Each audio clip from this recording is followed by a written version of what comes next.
Good evening. I'm going to call the March 2015 Energy and Environment Commission meeting to order. It's 7 o'clock. I first want to welcome everyone here, including some new commissioners, and to the people who watch this event. We are recorded once a year, and we meet every second Thursday of the month here at City Hall. And all Edina residents are, of course, welcome to come to our meetings and to get involved with this commission, the working groups of this commission, or we encourage you to get involved in any of the other boards and commissions. So with that, I will turn it over to Rebecca to do a roll call. Commissioner Anderson. Present. Commissioner Glahn. Here. Commissioner Gubert. Here. Commissioner Howard. Present. Commissioner Manser. Present. Commissioner Panaman. Present. Commissioner Satterley. Here. Commissioner Seeley. Here. Commissioner Zerks. Here. Commissioner Thompson. Here. Commissioner Waddick. Present. Commissioner Zarin. Present. And Acting Chair Kostyk. Here. All right, we have a quorum. We will proceed. Next item is the approval of the meeting agenda. I don't know if anyone has a change. Commissioner Thompson has asked me to move the student section immediately after the education and outreach. So that's the only change I have to the agenda. Are there any others? Not hearing any. Can I get a motion to approve the agenda? I guess I need that. So moved. Do I have a second? Second. All right, all in favor, please say aye. Aye. Any Aye. opposed? Motion carries. The next item is the adoption of the consent agenda, which I will propose that we handle as a group, but first we'll go through, does anyone have any edits to the minutes from the last meeting? Okay. Does anyone have any edits to the attendance report and roster? All right, we're moving right along here. Does anyone have any edits to the working group lists or minutes? I do. Under the student working group, now that that group is kind of taken off, the students in that group have kind of decided to change the name to better fit what they think should be the name. So the name that they came up with was the Student Environmental Leadership Council. Okay. Is there any discussion of that, or I guess we'll put that in as part of the approval of all of the consent agenda to just go with it. Given that, do I have a motion to approve the consent agenda with the change to the name of the student group? So moved. Do I have a second? Second. Okay, thank you. All in favor? Aye. Any opposed? Not seeing none, it is approved. Next section, community comment. So we do have some people from the community here, I think. Welcome, and thank you for coming. Everyone's always welcome at an EEC meeting, and they're welcome to come and have a comment in this comment section. There are some rules, which I am not going to read over here. I'm sure they're on the website. Does anyone today have any community comment? Okay, seeing none, we'll move along. Which gets us into reports and recommendations. The first item is the Vision Edina, which Karen Kurt, our Deputy City Manager, I think I got that title right. Is it Deputy or Assistant? Assistant City Manager. Assistant City Manager. Sorry, my error. I'll turn the table over to you. Karen, do you have an idea how long you're going to take? I'm trying to just keep... I would guess the presentation's about 15 minutes. Okay. Is that, yeah, would that work that's okay? fine. Okay. I can certainly shorten it if necessary. Thanks for including me on your agenda tonight. I'm here to give a brief update for our Vision Edina project and to invite feedback from this group as well as all of our boards and commissions.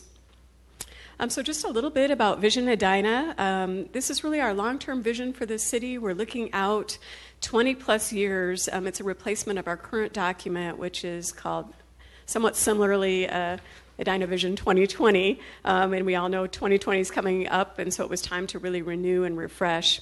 And the Vision Edina will serve then as a foundation for other strategic documents that the city uses, most importantly our comprehensive plan and our capital improvement plans.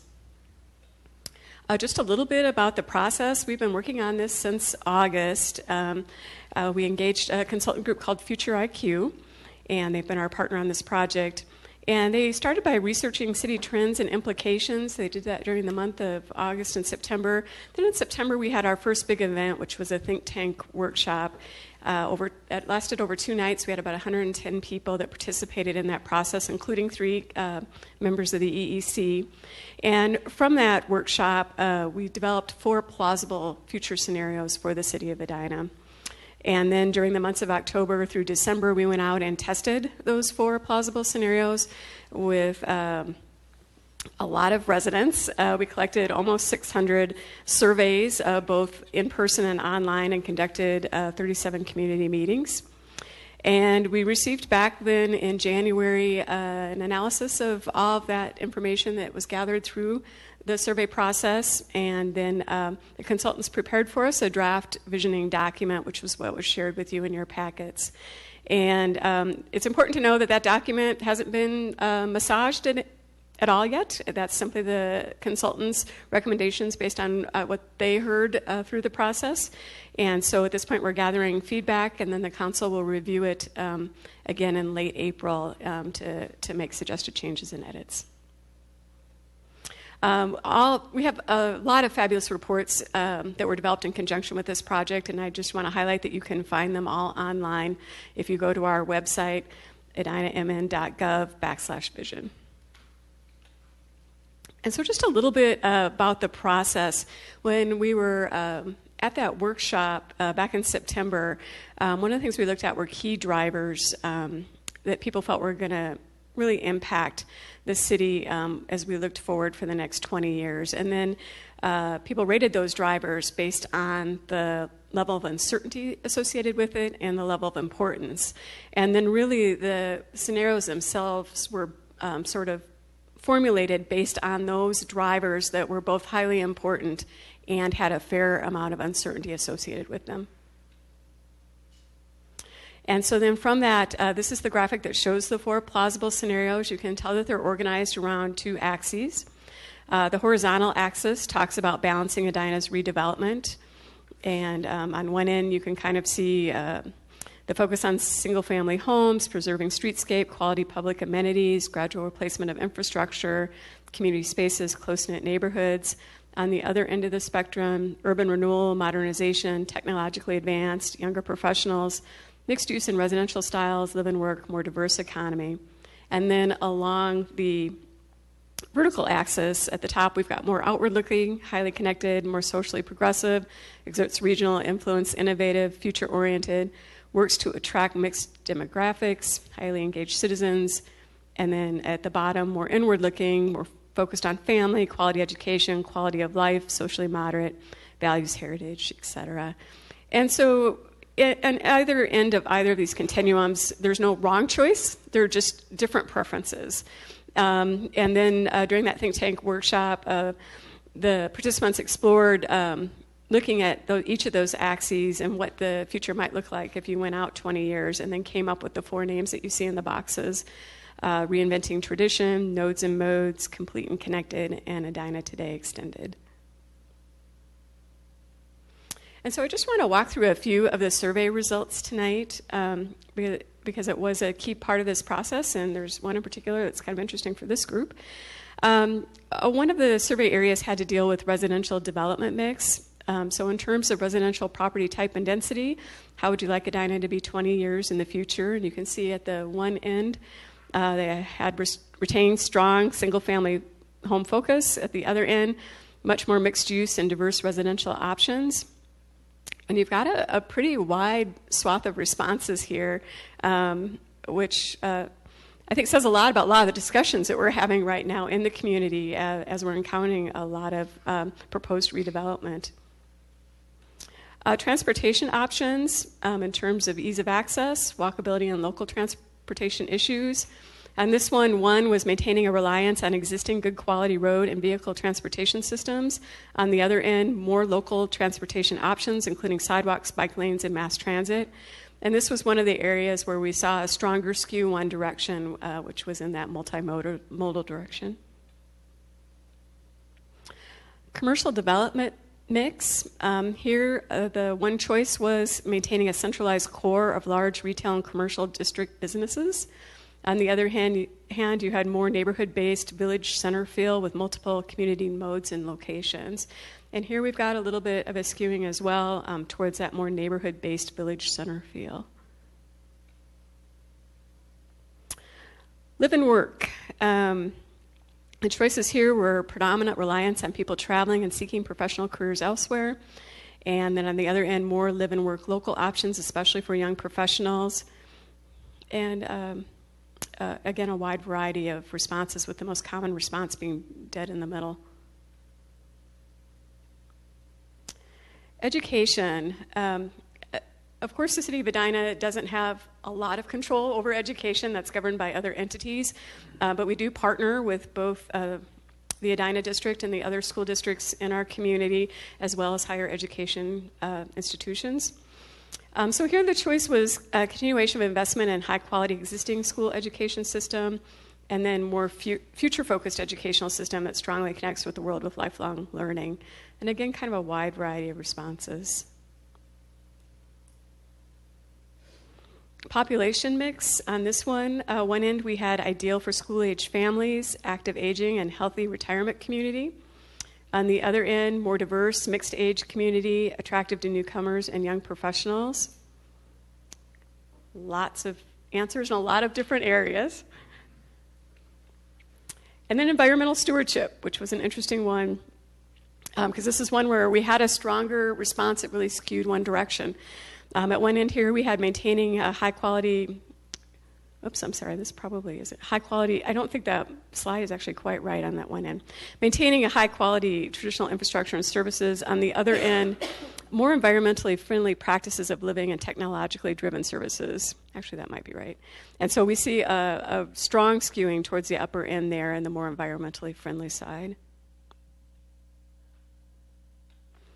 And so then, in general, when you looked at the consensus points between the four plausible scenarios that were developed by the think tank group, when we asked participants what they thought the trajectory of Edina would be if we just continued on the path we were today, they said that our trajectory would have been what was portrayed in the Edina Today extended scenario.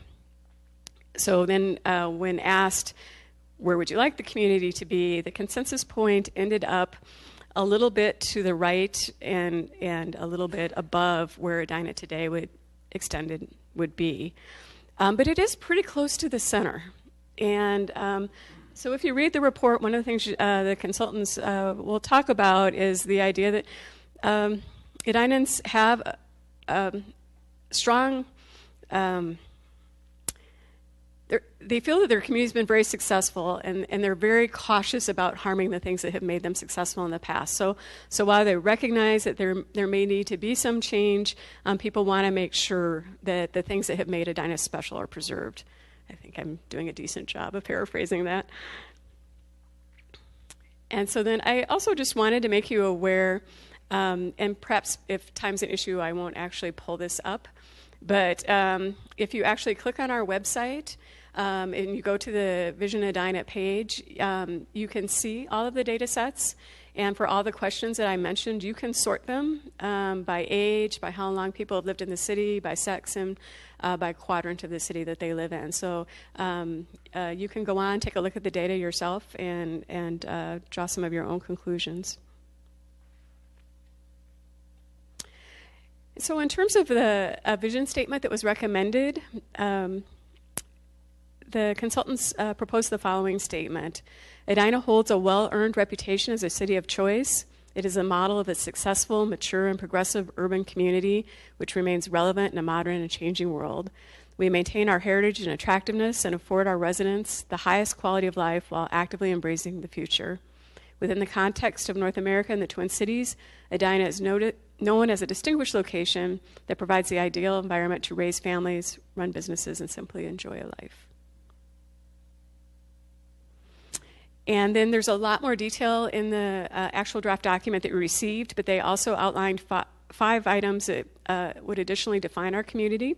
And those items were inclusive and connected, built-to-scale environment, sustainable environment, a community of learning, and future-oriented. And then lastly, they proposed the same strategic focus areas that the survey had covered as well. Residential redevelopment mix, commercial redevelopment mix, transportation options, environmental stewardship, live and work, educational focus, population mix, and regional leadership. And so lastly, I wanted to put a call out for feedback. I don't know if you have some feedback you'd like to share tonight, but we are collecting feedback for the next 6 to 8 weeks, so there's plenty of time. So as a group, you can use your minutes. You could also write an advisory communication if you wanted to provide feedback as a group. As individuals, you can also provide feedback. We have some questions on Speak Up Edina. You can also write to mail@mn.gov, or you could write to me personally. And then I also want to make you aware that there's an open house scheduled for Tuesday, April 14th from 5 to 7 in the City Hall atrium here that will be hosted by the City Council, where they'll also be collecting citizen comments as well. And our target date for approval for the project and the proposed vision is in May of this year. So with that, I'd be happy to take any questions or comments. Yeah, Karen, I find it somewhat challenging to grasp all of the intricacies and complexities of the 4 different scenarios or whatever to kind of come up with do you have a tutorial or something like that can help those of us who might be comprehensively challenged to...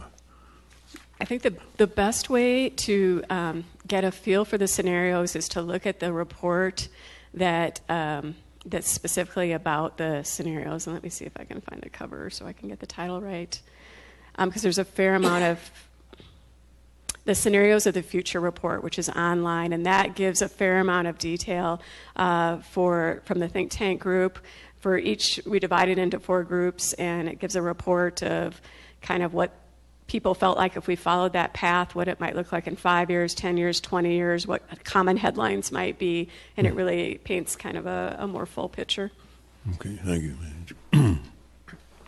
Hi, Karen. This is Bill Sirks, for the record.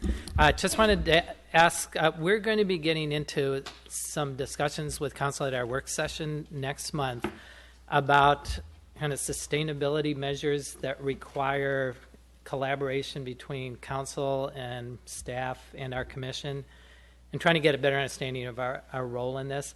And I was wondering how that might relate to moving forward on Scenarios of the Future, because it looks like sustainability is very clearly identified as something I think the citizens believe we already have and is a very important part of the future.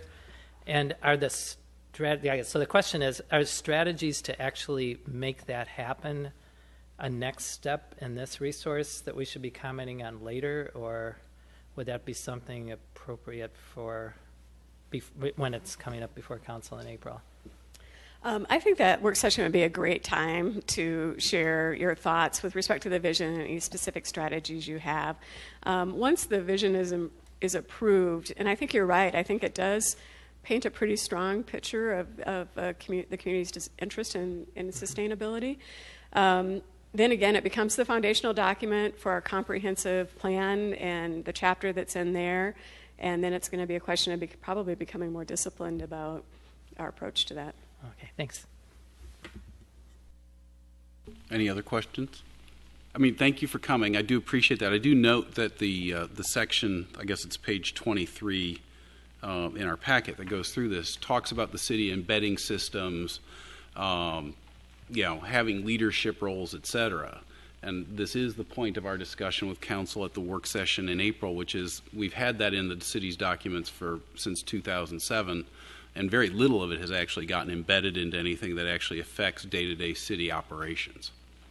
So, I mean, a vision with no plan for implementation is a fantasy, according to my old consulting colleagues. So I would just encourage the city staff, as you guys work through this in the next months, to actually put in what it's going to take so that this time it's different than what the 2007 plan had.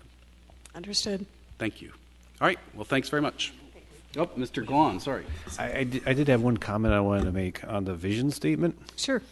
In the first sentence, it uses the phrase progressive urban community. And, I guess maybe because of my job, I'm particularly sensitive to political contexts. And at least in where I work, the word progressive has a very specific political meaning, and I'm not sure it's exactly capturing the meaning that you're trying to convey here. So I would call that to your attention. And as for the next word, urban, I don't have any trouble being described as suburban, but maybe that's just my personal preference. That's a comment that came up with another group as well, the term urban. So I'll note that again. Thank you. Maybe one last point. So I think this is more for our group, for next month's meeting, if we want to put in some kind of written comment specifically addressed to this, we should try to draft that so we can approve it, whether it's an advisory or a letter, whatever. Probably be good to work on. Thanks again. Thank you for your time. Okay, the next item is the Regional Indicators Initiative, and I believe Ross will introduce Becky, or are you just running? I'm just running the. All right, so you're just helping there. All right. So Becky Alexander, I'll let you introduce yourself so that you're on film for Thank you. posterity. Thanks for having me here today. My name is Becky Alexander. I'm with LHB. We do architecture and engineering. I'm a designer there and a researcher. The Regional Indicators Initiative, Edina has been involved in from the very beginning. I think Rick Carter has been in front of this group a time or two before explaining some of the findings, but I'll give a brief overview of what the project is for those of you who aren't familiar with it, and then review some of the more recent findings that we have unveiled. So a brief overview, the Regional Indicators Initiative looks at energy, potable water, travel, waste, and greenhouse gas emissions at a citywide scale for a lot of cities in Minnesota. We're currently up to 27 cities, and we have just collected our 6th and 7th years of data. So we have 2007 through 2013 data. It started out as a way to try to understand if a city implementing a certain number of Green Step Cities best practices would be able to tell if they're actually moving the needle towards sustainability or not. So we started with 3 pilot cities, including Edina, to discover if we could collect this sort of data at a citywide scale. Found out we could, and so it turned into this much larger project. These are the cities that are currently involved in the Regional Indicators Initiative. It includes the state's 4 largest cities, Minneapolis, St. Paul, Duluth, and Rochester, as well as a good number of metro area cities, inner and outer ring suburbs, and then several greater Minnesota cities as well. We currently have over half of the metropolitan area population and a third of the total state population. So it's representing a good sample in terms of population size. So this slide shows the data that we collect. We collect and translate into BTUs all of the electricity, natural gas, and district energy, so steam, chilled water, anything like that, that's consumed within the city boundaries. So not by the city local operations, but everything within the city boundaries. Same thing for water, which we collect from the Minnesota DNR for the municipal water sold. We collect the vehicle miles traveled within the city's geographic boundaries. And we also collect the waste. This one is not quite as city-specific as the other indicators. In Minnesota, we collect waste on a county-by-county scale, so that's prorated based on population in this case.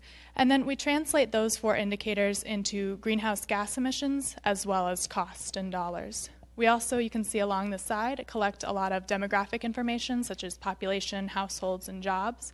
And we use that to kind of normalize the data in between cities, so you compare a city to itself over time as it grows, or a city to a neighboring city. We also collect weather data, so we're able to weather normalize that energy information. So a couple of big picture findings before we get specifically into Edina's data. Overall, the greenhouse gas emissions follows the ICLEI protocol, and we have found that almost 70% of emissions are coming from non-travel energy. So if you're looking to reduce greenhouse gas emissions, that's a good place to start. If a city is more interested in cost, it's a little bit more of an even breakdown between vehicle travel and energy there. So this is showing 7 years of weather-normalized greenhouse gas emissions for the city of Edina. The regional indicators average is that line over the top there. So you can see that Edina's per capita emissions, which is what's shown here, is about 11% higher than the regional indicators average. And just looking at how the numbers break down between the different categories, that's mostly due to higher than average vehicle travel within the city boundaries, as well as residential energy use. In terms of the overall trends, you can see that overall the regional indicators cities have decreased their per capita emissions over the 7-year period. And Edina has followed this trend as well, decreasing 14% over the 7-year period. And this is mostly we've seen due to a cleaner grid. So the emissions factors associated with each kilowatt hour of electricity is getting lower and lower each year. Can I ask a question on that? When you say primarily, would you say that's 60% or 90% of the decline? I would say it's 90% of the decline. You'll see some of the indicator by indicator data later on, and the energy use isn't necessarily dropping over time, and the vehicle travel is dropping a little bit, but not too much. So it's the emissions related to those that are dropping. So we can all feel good about it going down, but most of us have done nothing to drive that number. Yes. Okay, thank you. I have a question to clarify. So this is for residential as well as the city. So it is for overall city of Edina? Yep, it's for everything within. So it's with the local, it's government operations, it's households, it's businesses and industries. And how do they measure vehicle miles traveled? Vehicle miles traveled is measured by the Department of Transportation with those little strips that get laid out in the roads. And so they measure, the high traffic roads all the time, constantly, and when you get down to the neighborhood roads, those are measured less often, but they have formulas to figure that out. Oh, and for Edina specifically, non-travel energy is 63% of the total emissions, similar to the trend, overall trend. Just a brief talk about costs. Obviously, these are a little bit more all over the place than emissions are. But this is where you see that vehicle travel overtakes energy as the largest contributor at 52% of the total costs. So moving into energy, since that is the largest contributor to greenhouse gas emissions, these are some of the trends that we're seeing over 20 of the regional indicator cities. So the largest and really jaggedy graph is the total energy. You will notice that these have an exaggerated vertical scale, so they don't start at 0.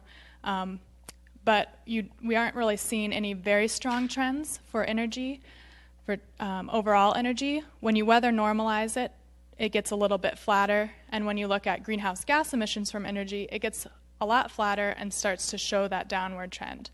So that's where we're seeing that the utility emissions factor are influencing the greenhouse gas emissions from energy, whereas city behavior or behavior within cities is maybe reflecting the economy or the weather a little bit more than it is conservation or energy efficiency efforts. So looking at Edina specifically, this is showing the total energy with that regional indicators average overlaid, as well as the commercial and industrial energy per job per day, and then the residential energy per household per day. So it's a little bit more useful to look at that commercial and industrial broken out from residential than it is to look at them in total. It's also showing here the electricity, the jaggedy pattern, and then versus natural gas. So the majority of the energy used in the city, especially in the residential sector, is from natural gas. So that will have less of an impact on the emissions than electricity would. But overall, we see that commercial and industrial energy has stayed relatively flat over the 7-year period, and it's about 28% lower than the regional indicators average on a per job basis. Since different jobs and different industries have really different energy intensities, it's hard to really draw very many conclusions from that. On the residential side, on a per household basis, Edina is using about 25% more energy than the regional indicators average. And that number looked like it was going up for a while, but really over the 7-year period isn't showing any strong trends one way or the other, which is similar to the regional indicators average trends that we're seeing. Do you have any kind of a comment to make about what that differential is, why our consumption is higher than the regional indicators? Are there factors there that explain that or contribute to that? I don't have any thoughts as to that. That's something sometimes when we come to these city meetings, the people from the city have a strong idea of why that might be. I could tell you why the water looks like it does, but for energy, I would open that back up to the city members. Just a quick time check. How much more do you think you have to present in terms of time? I can do 7 minutes. That'd be awesome. All right. Thanks. So looking at the cities compared to each other, these are grouped by central cities, inner ring suburbs, and outer ring suburbs, and are arranged in terms of population densities. So Edina, this is showing the household energy use. So Edina is sticking up there and is a little bit more comparable to maybe some of the outer ring suburbs than the other inner ring suburbs. Commercial and industrial, it has the opposite, where it's lower than that average, but still is more similar to those outer ring suburbs in terms of its energy consumption.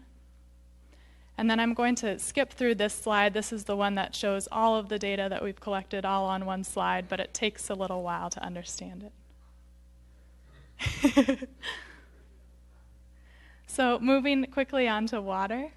The water use trends are all over the place. We have tried to normalize by precipitation a little bit, so that might be part of what we see here, that these are not normalized by precipitation.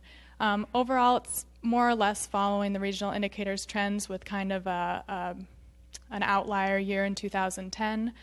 Like energy, the commercial industrial water is quite a bit less, almost 50% than the regional indicators average, and the residential water is quite a bit higher, maybe 44% higher than the regional indicators average. And so that's where we'd start to think about which cities have larger lot sizes and have more irrigation needs than other cities.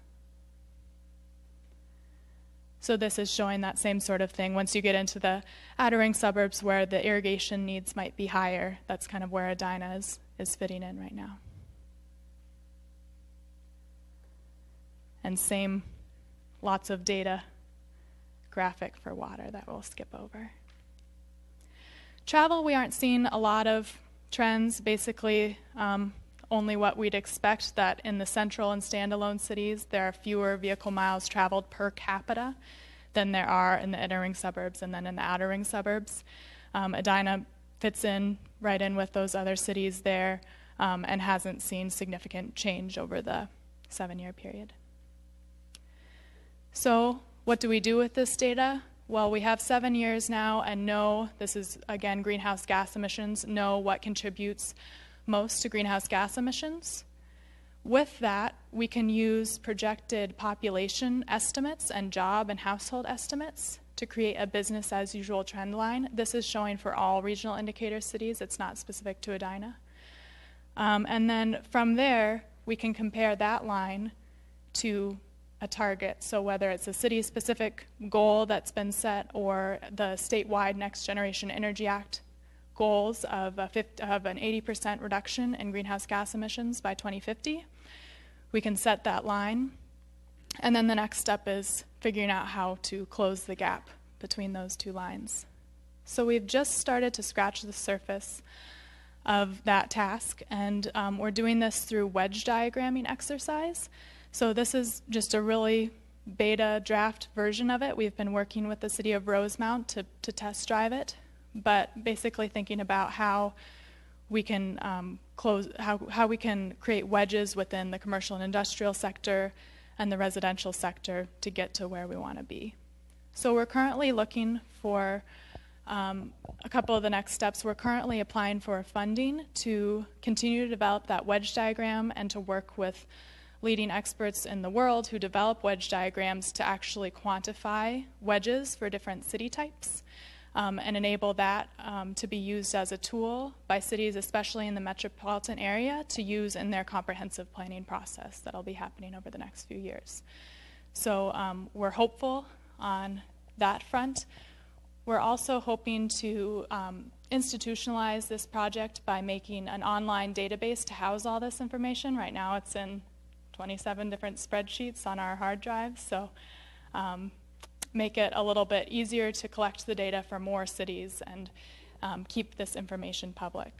So we do have a website at regionalindicatorsmn.com, and this is something where you can go on and explore all the data that I've shown here today in different ways, comparing to yourself over time, comparing to other peer cities, looking at it weather normalized, not weather normalized. So I would invite you all to do that. And with that, I'd open it up to any questions.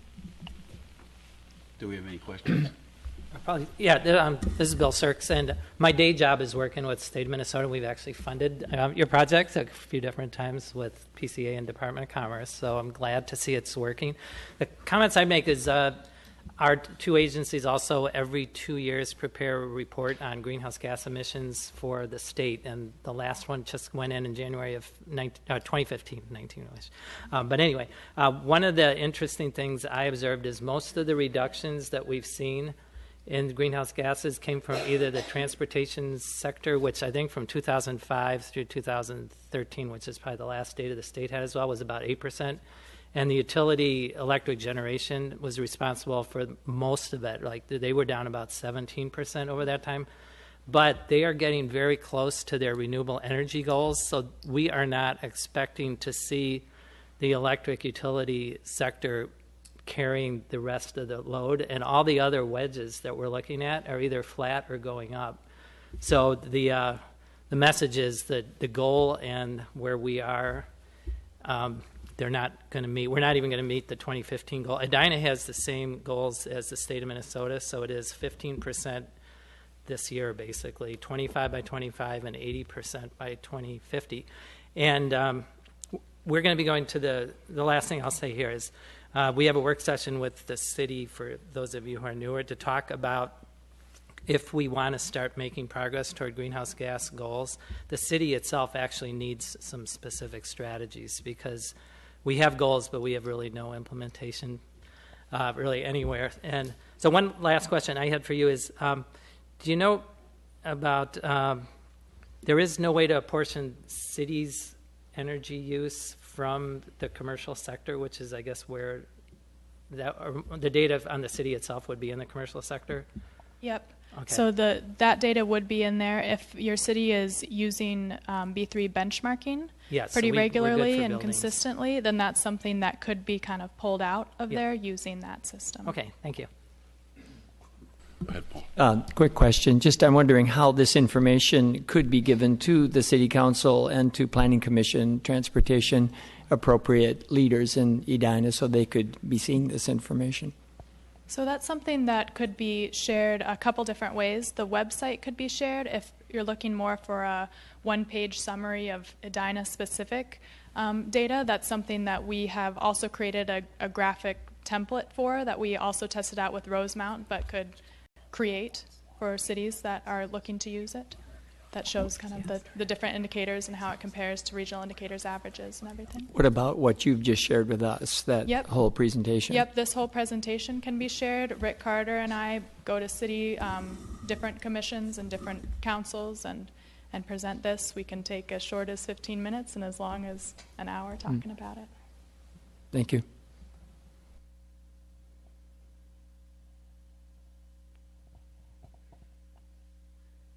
Thank you. Thanks very much. Thank you. Okay. The next report on the agenda is Home Energy Squad. So I know we have somebody from CEE, but I don't know your name, so please introduce yourself and thank you for coming. Thank you for inviting me. It's great to be here for the annual commission meeting. And while Ross is figuring out the graphics, how long do you think you're going to need to take? Less than 7 minutes. Awesome. Thank you. The floor is yours. Trying to make up some time. My name is Stacy Boots Camp. I work at the Center for Energy and Environment. Our organization has been around for, I'm just going to go back here. I have an intro. There we go. Our organization has been around for 35 years. We're dedicated to energy efficiency. I work on our residential program doing recruitment and outreach. So tonight I'm going to talk about Home Energy Squad Enhanced. And this gives people a great opportunity to take action to save residential energy and reduce greenhouse gas emissions right away. So the Home Energy Squad program is a comprehensive residential energy program that's provided by CenterPoint Energy, Xcel Energy, and that's in partnership with our organization, the Center for Energy and Environment, and we do deliver the program here in the Western Metro. So really we want to help people save money on energy and help improve the comfort in their home. We do that through community engagement. Our home energy visits are the central piece of this program, and then follow-up and financing. So with the recommendations we have for people at our home energy visits, we'd like to see them take the next steps, making those energy upgrades, so they can really capitalize on saving. We're there to answer any questions, down the line, follow-up, financing, rebates. We try to make this a one-stop shop and make it really easy for people to save energy. So we've had a partnership with Edina since 2013, and we have been delivering the program in Edina for 5 years, since 2010. Over 400 homes have participated in the program, so that's great. But we'd love it if everyone participated, then you could really lower your residential energy use. So the Home Energy Squad visit, I'm going to talk a little bit about what it is here. So like I said, we want to make it easy for people to save and to be more comfortable in their home. And we want to bring peace of mind to people that they've brought their home to a basic level of efficiency. Of course, there are those who want to go above and beyond that. But the first step is to get to that basic level of efficiency and then move on from there. These are some of the folks who conduct the home energy visits, very friendly group of people.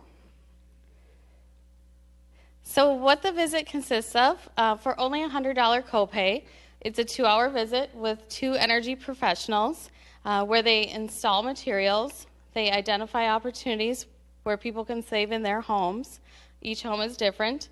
And then people will start saving money and energy right away at the time of the visit. So it's great. It's really immediate and tangible. The installations that we offer at the visit, and like I said, every home is different, just like every person is different. We use our homes in different ways. So these are the products that we have. Not all of them get installed at every visit, but we do install as many as we can, and we work with the homeowner to decide which products fit best with their homes. So door weather stripping, water heater blankets, programmable thermostats, high-efficiency light bulbs, faucet aerators, shower heads. So all of these things work to start saving right away, and usually people will wind up saving over $100 a year if they get a lot of these measures installed. So it's a really, really great payback for people. Besides installing the products right away, we do the diagnostic tests at the time of the visit. So that includes a blower door test that checks the air tightness or leakiness of the house. We do an insulation inspection in the attic and the walls. And we also do a combustion safety test on the heating system and water heater. And so that's to make sure they're venting properly, not producing high levels of carbon monoxide. That helps give people peace of mind. At the end of the visit, we wrap everything together in our energy fitness plan. And so there's a lot of information that's covered at the visit. So it's all in this report. It's a personalized report with also the personalized energy score for the home. So that energy score indicates the level of efficiency that the home is at right now. And with the different colors are indicated the recommendations that we have that are going to bring that home to a basic level of efficiency. Usually those upgrades that we recommend, that we try to focus on, will pay people back in about 10 years or less. The cost of the upgrades is, the ballpark cost is also included on the report, in addition to any rebates that the recommendations would give the homeowner for doing those upgrades. So the home energy score is kind of fun. People like to compete with their neighbors, see what their neighbor got on their score. And it's a fun visual representation that is easy for people to understand. At the time of the visit, this is a new feature. At the time of the visit, if a person receives a 96, or if, excuse me, a home receives 96 or higher with their home energy fitness score, they will receive a home energy fit home certificate. And so the Center for Energy and Environment came up with this certificate last year. We wanted there to be a way for people to get recognition who met these basic energy efficiency levels in their homes. There are a handful of residential certificates, Green Path, Energy Star, for homes, but most of these apply to new homes, and so we wanted there to be a way for people to be recognized for all of the work they had done to bring their home up to this level of efficiency. So 96 or higher will get the certificate for that person and the home at the time of the visit. If they do not get the score of 96 or higher, the report gives them the pathway to work towards meeting that score and achieving a certificate. So we've only had this certificate for a year now, and we've already certified over 100 homes, which is great. And it is being recognized on the MLS, the multiple listing service. So we're also very happy about that.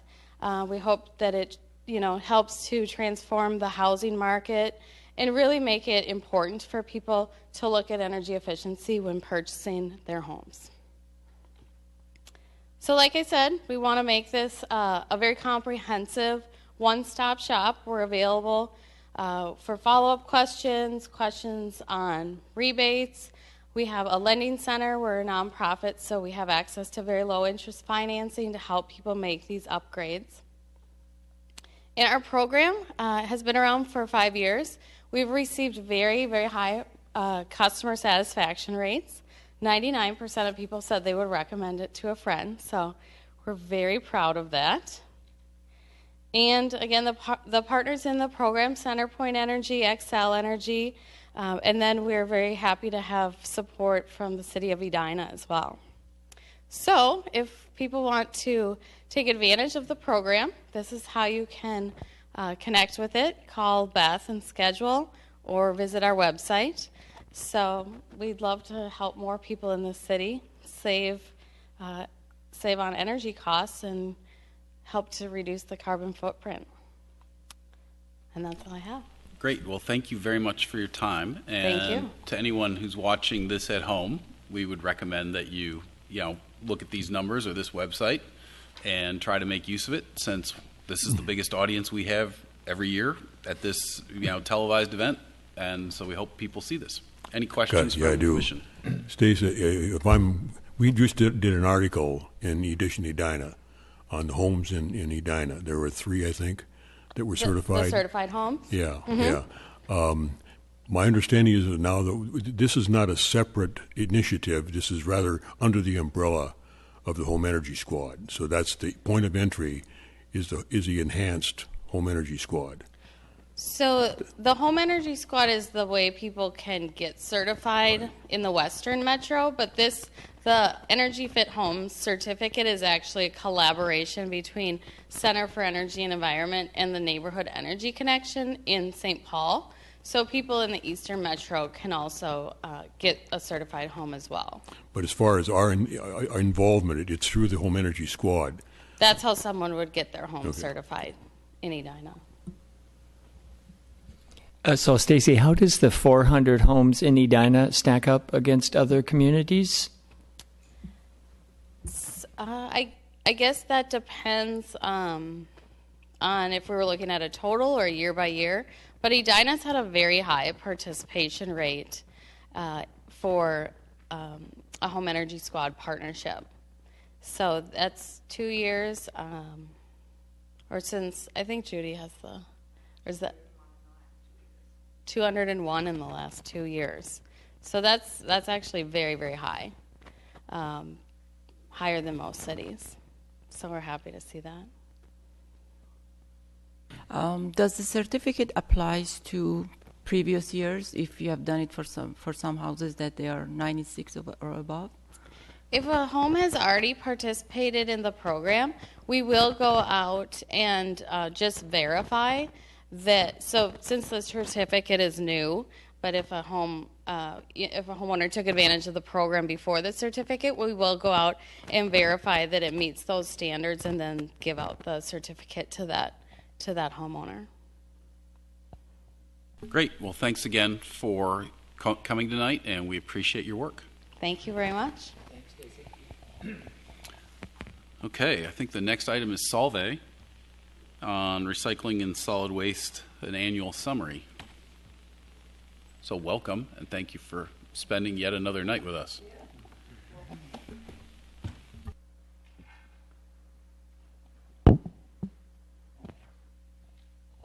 Okay, let's see if I can multitask here a little bit.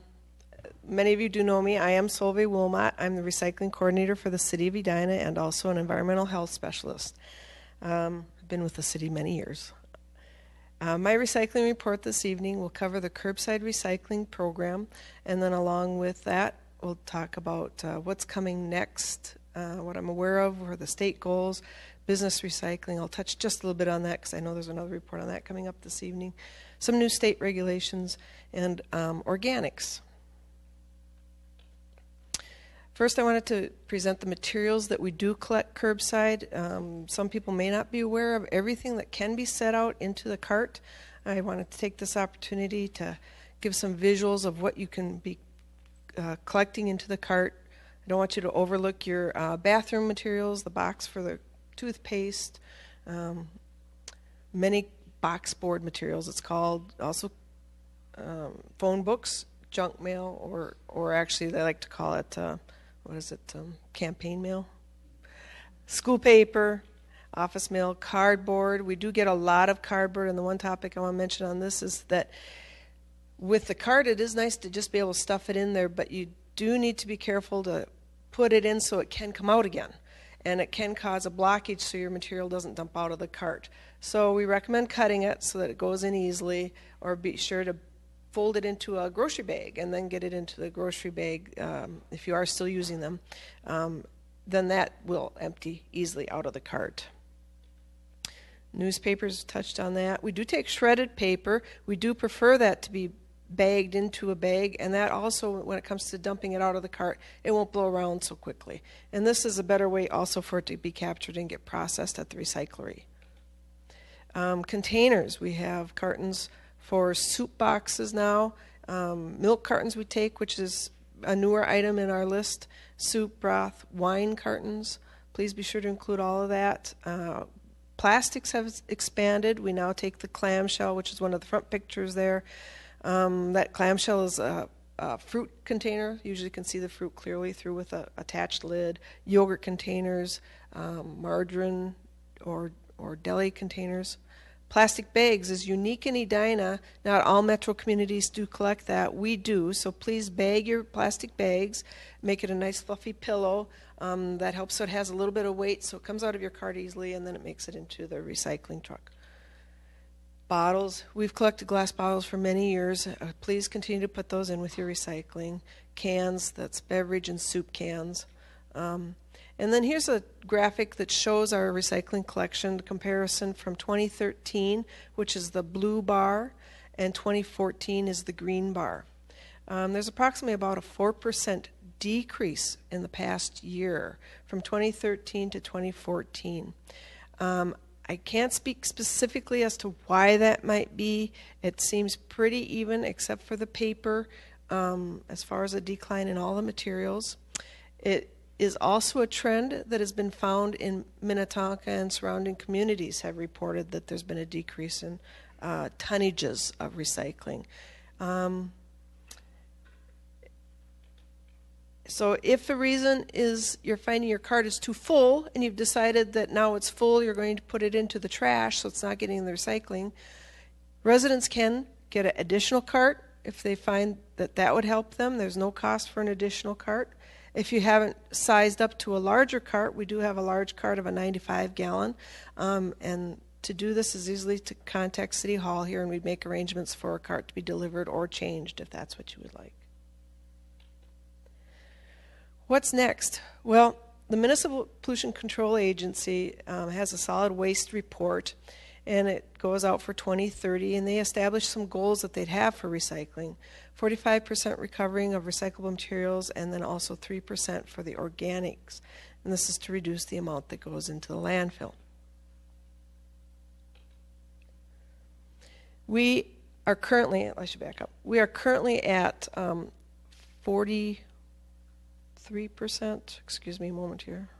Yes, 43% is our current recovery for recycling. So we're doing pretty good, and one way to bolster it a little bit further is that business recycling. The Minnesota legislation in 2014 expanded the requirements in state law for commercial buildings now to have recycling.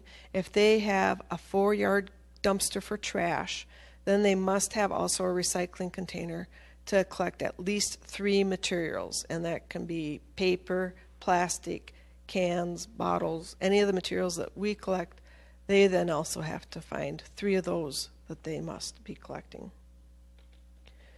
Locally, our Energy and Environment Commission has had a volunteer work group that has gone out to businesses to see about their recycling efforts.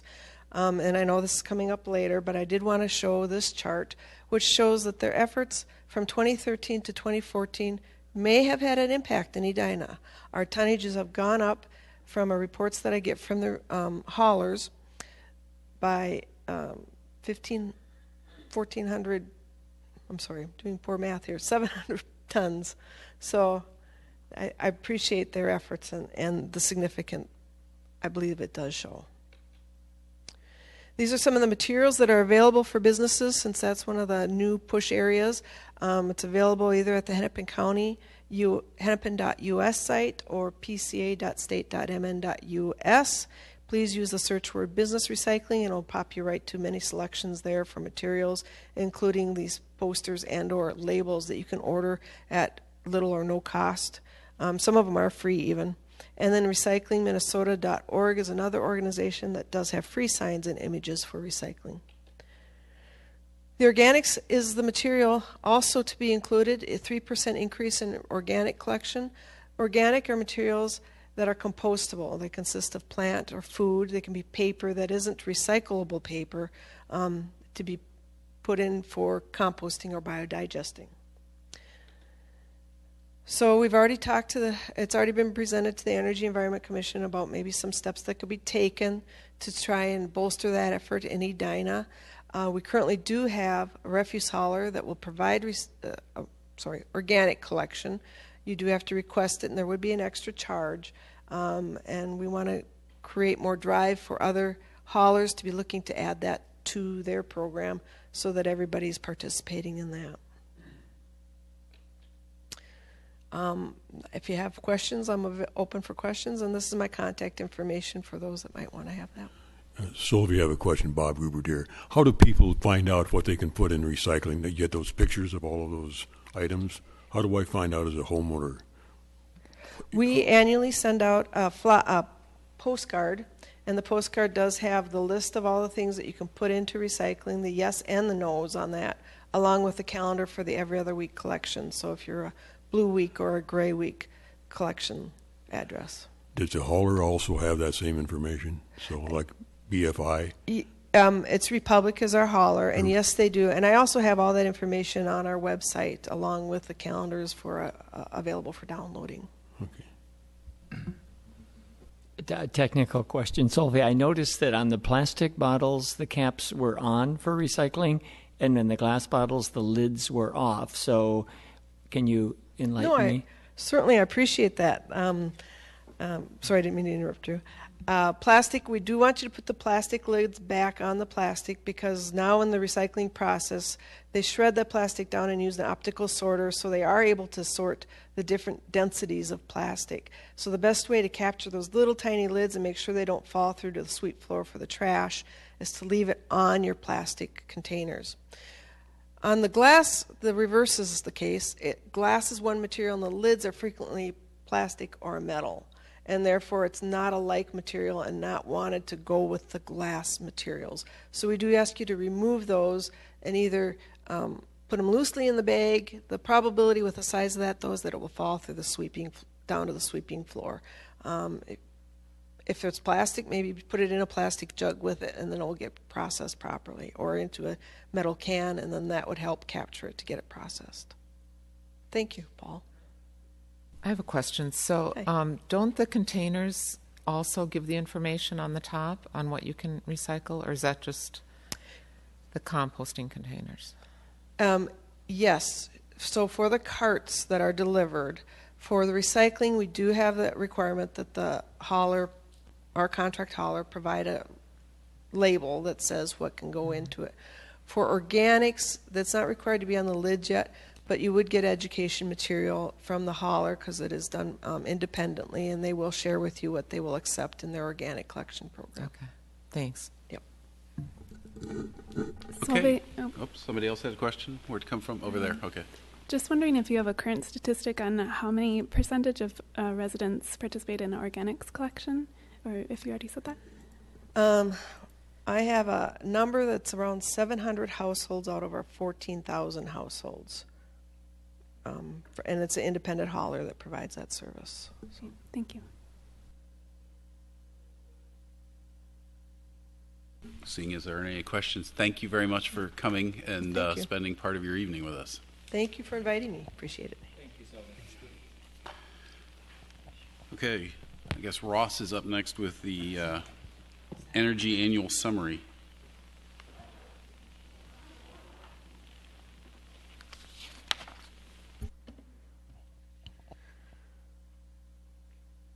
Hello, Energy and Environment Commission members. Familiar face? My name is Ross Bittner. I'm the environmental engineer for the city of Edina.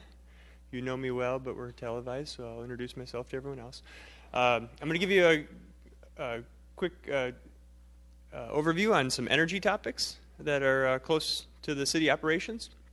One is just a note on the energy or Edina Emerald Energy Program, and then we'll go through some solar, some electric vehicle, and some building energy data.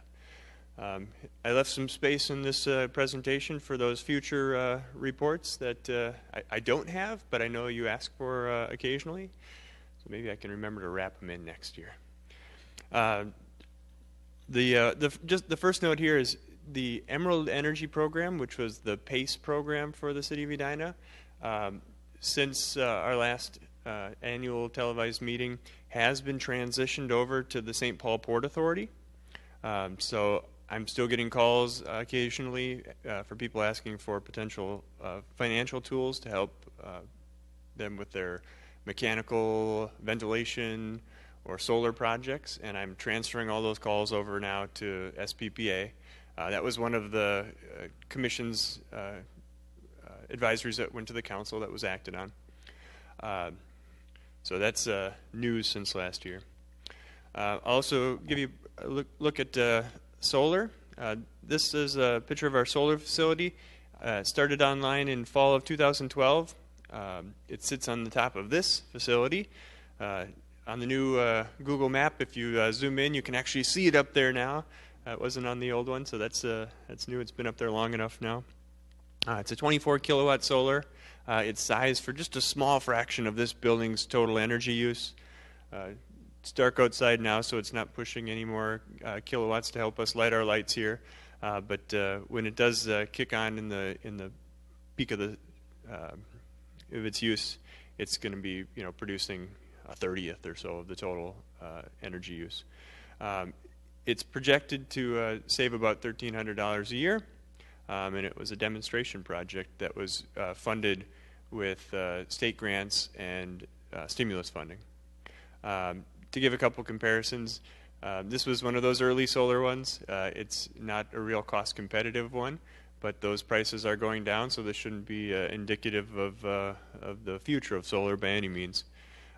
So I put some comparisons in there so you compare the capital efficiencies versus other types of projects that were bundled along with this project when we did a performance contract.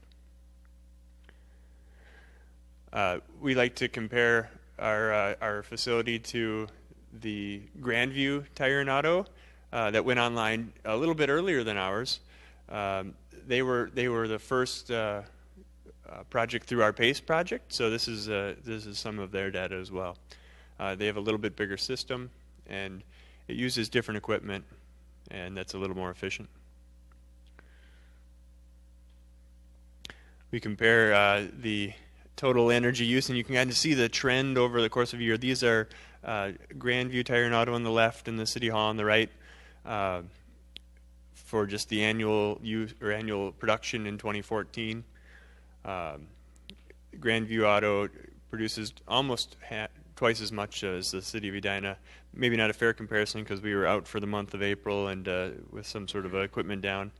But you can see that these are putting on over 2 megawatts a month in our case, or 3.5 to 4 megawatts a month, and the peak of the summer, June, July, and August. Annual lifetime, this is something that we've previewed with you guys before, but it's in the multi-megawatts right now. You're up for a question? Ross, I have just one, because we periodically have compared Grandview and the city system, and I'm just wondering if the comparison illustrates that our system is less efficient. At some point, I'd figure that's interesting because it's been consistently inconsistent. Are we going to try to fix it? Or I'm just wondering what the point is. If you know your system isn't matching Grandview, if I was the city, I'd want to know why, because there were some warranties that came with our solar system. If it's functioning as it is, then that's just the system we got. But have we ever really dug down into what the discrepancy is? Or otherwise, I'm just wondering what the point would be of continuing to compare us and Grandview if it's never going to change. Thank you, Commissioner Member. I have just an interest in this. I don't have any real technical background, but my first impression in my own digging down into the data is that it's kind of a combination of the two. Our system was projected to make or produce less energy, but it's also underperforming to a slight extent. And the reason it would be projected to create less energy was because it was a less efficient conversion of solar energy. So the technology was different. You can see from the two pictures that they're just different technologies. There's the Grandview Tire and Auto one. The solar panel looks completely different for the City of Edina's panels. The other part is we've had some issues with inverter outages, and that was on this graph where the system was just down for a month. And then there's also individual fuses, and you can in this program that's used to create these graphs, you can actually click on these little buttons that I'm pointing at here on the screen and turn on individual inverter meter readings, and see that sometimes those inverters they go stale or something, and you need to keep on tracking it and doing some sort of a repair. Because I guess my concern is if we're if we're providing the community with information about how effective our solar generation is, I'd like to make sure, based on a system that's now going on 5 years old, we have a community forum that's heavily focused on the value of solar to produce greenhouse gases. And I'm a little concerned that we may be starting to give a mixed message of we're not happy with or we have a problem with our system. So if we're going to be sending a message that our system's underperforming, I'd really like to make sure we start trying to address that, or at least let's figure out what the message is that we want to send about solar energy. So it's just a consistent message. I'd like to maybe talk about that in another meeting, but that's what my concern or question would be. Good. Is that a question you wanted me to address, or just a comment for future? I guess yes. Would you think could we somehow get into, if this is an underperforming system, get into what we can do about it, or make a decision that if we're thinking the solar industry now this isn't really representative of that, then maybe just report on what our production is, but not compare it to another system that also is now not really state of the art either. Right. Yeah, just a reaction to that. It is very apparent looking at different technology to technology and the solar price over time that things are changing quickly in the industry. So yeah, maybe the comparison is adapted, but I think it gets us focused on the initial purchase decision and the time and effort that you need to put into that. This was a demonstration project, and I feel like these are things that we're learning about. And to me, this data starts to demonstrate something for me. So Ross, I know in the past when you presented this, we talked about why there was the underperformance against the projections from the vendor.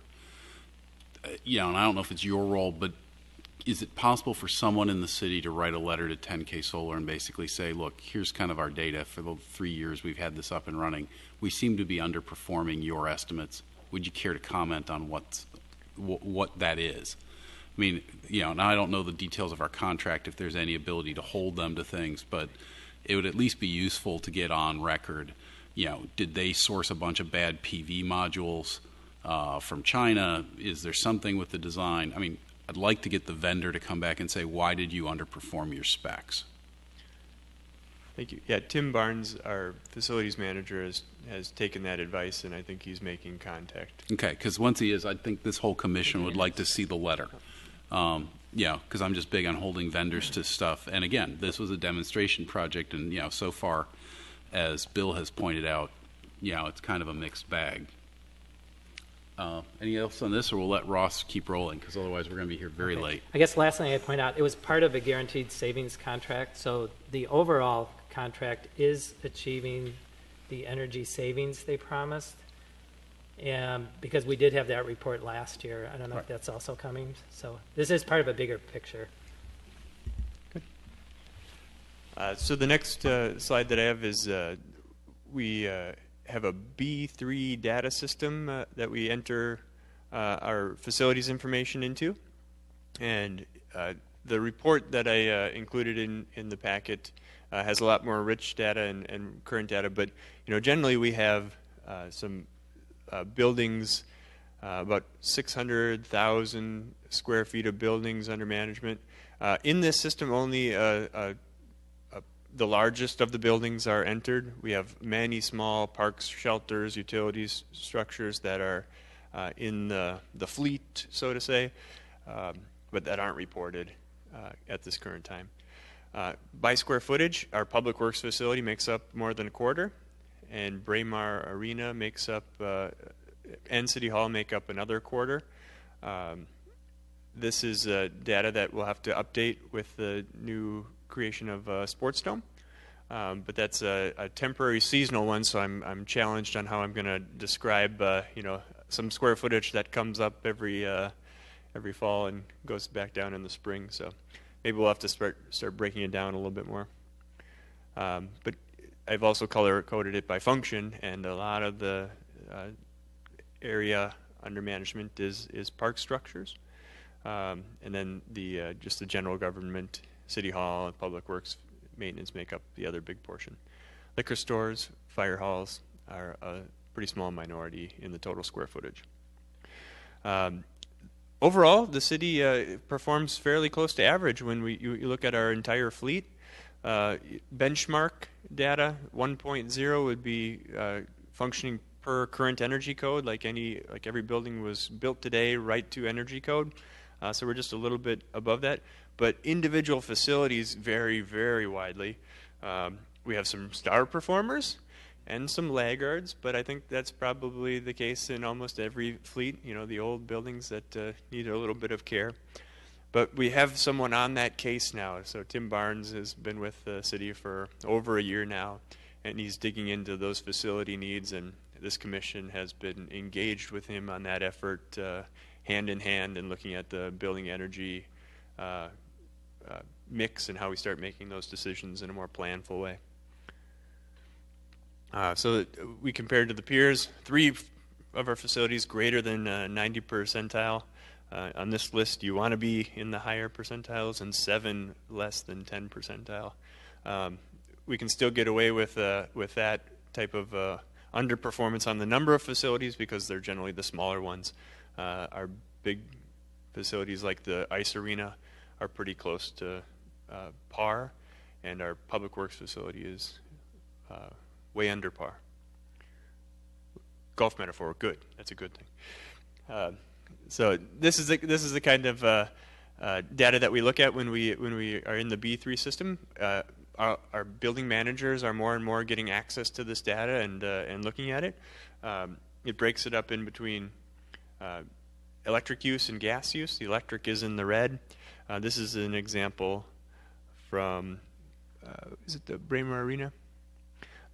This is city totals. And it just kind of shows the total millions of dollars on the right-hand side over time. Generally, it's flat to slightly growing in total cost, similar to the RII data, the regional indicators, and decreasing trends on the carbon side. This tool lets us take a look at those carbon trends, and we take credit for the greening of the grid. Here's the citywide carbon data. So we've resolved to make this report a little bit later in the spring so that we can get all the new yearly data in there. And so that's what we'll do next year. We'll have yearly data for you sometime in April, May timeframe. We're still a little bit early, and the data's still coming in from the utility bills because it lags. This is an example of a single building. I can go through these quick. Public Works one, this isn't a really good performing facility. It has a geothermal system, so a lot of electric load, but there is some gas load there in the winters as well for heating. Braemar Arena, this is kind of a wild mix, and this is a growing facility with the addition of the hive. We call that the locker rooms, the hornet's nest, right? Gotta get my facilities straight here. And then with the addition of the ice arena the sport arena and backyard. That'll be an interesting one to track in the future. City Hall, very similar. This one has, you can see the air conditioned load in the summer times peaking up, and while that goes down, the winter heating loads go up. This one about at 1.5 times benchmark. So yeah, I think that's it. I've got a couple extra slides in there, but that's the energy report. The only thing that I didn't cover in slides is the EV, but that one's in your packet as well. Yeah, in the interest of time, I think we'll skip that. Any questions for Ross?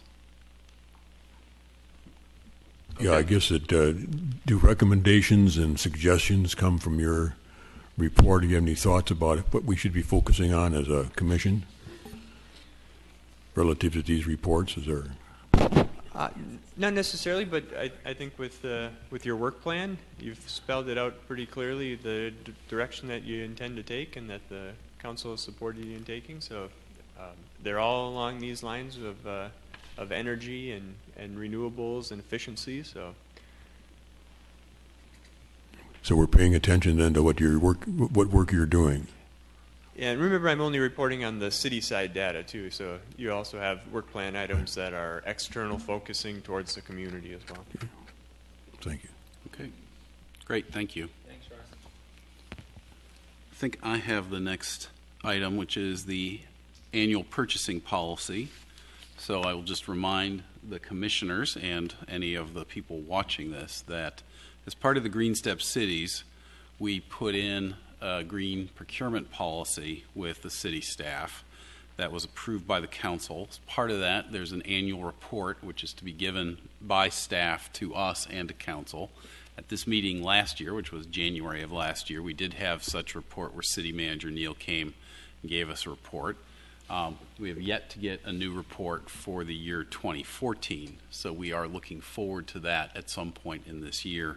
And I know Ross has let everyone know that we expect them to fulfill that step, because it would be a pity if we lost that green step, item. And and gosh, something bad might happen. So that's that report. The next report is the 2015 EEC work plan. Can we put that up on a screen?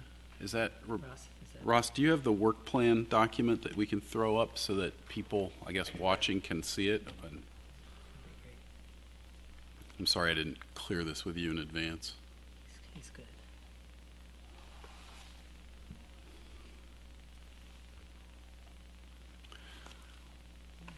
So again, I think all the commissioners are fairly aware of our work plan. We focused the work plan down for 2015 to focus much more on energy conservation and the city's efforts. This is going to be the main topic of our conversation with City Council at our work session next month. You can see on the red text on it above, it was approved by council, but we didn't get the things that we asked for in terms of staff time and money. Again, the council members who were present at that time remember that we heard that the city budgets were pretty much set before we did our work plan. We did not know that.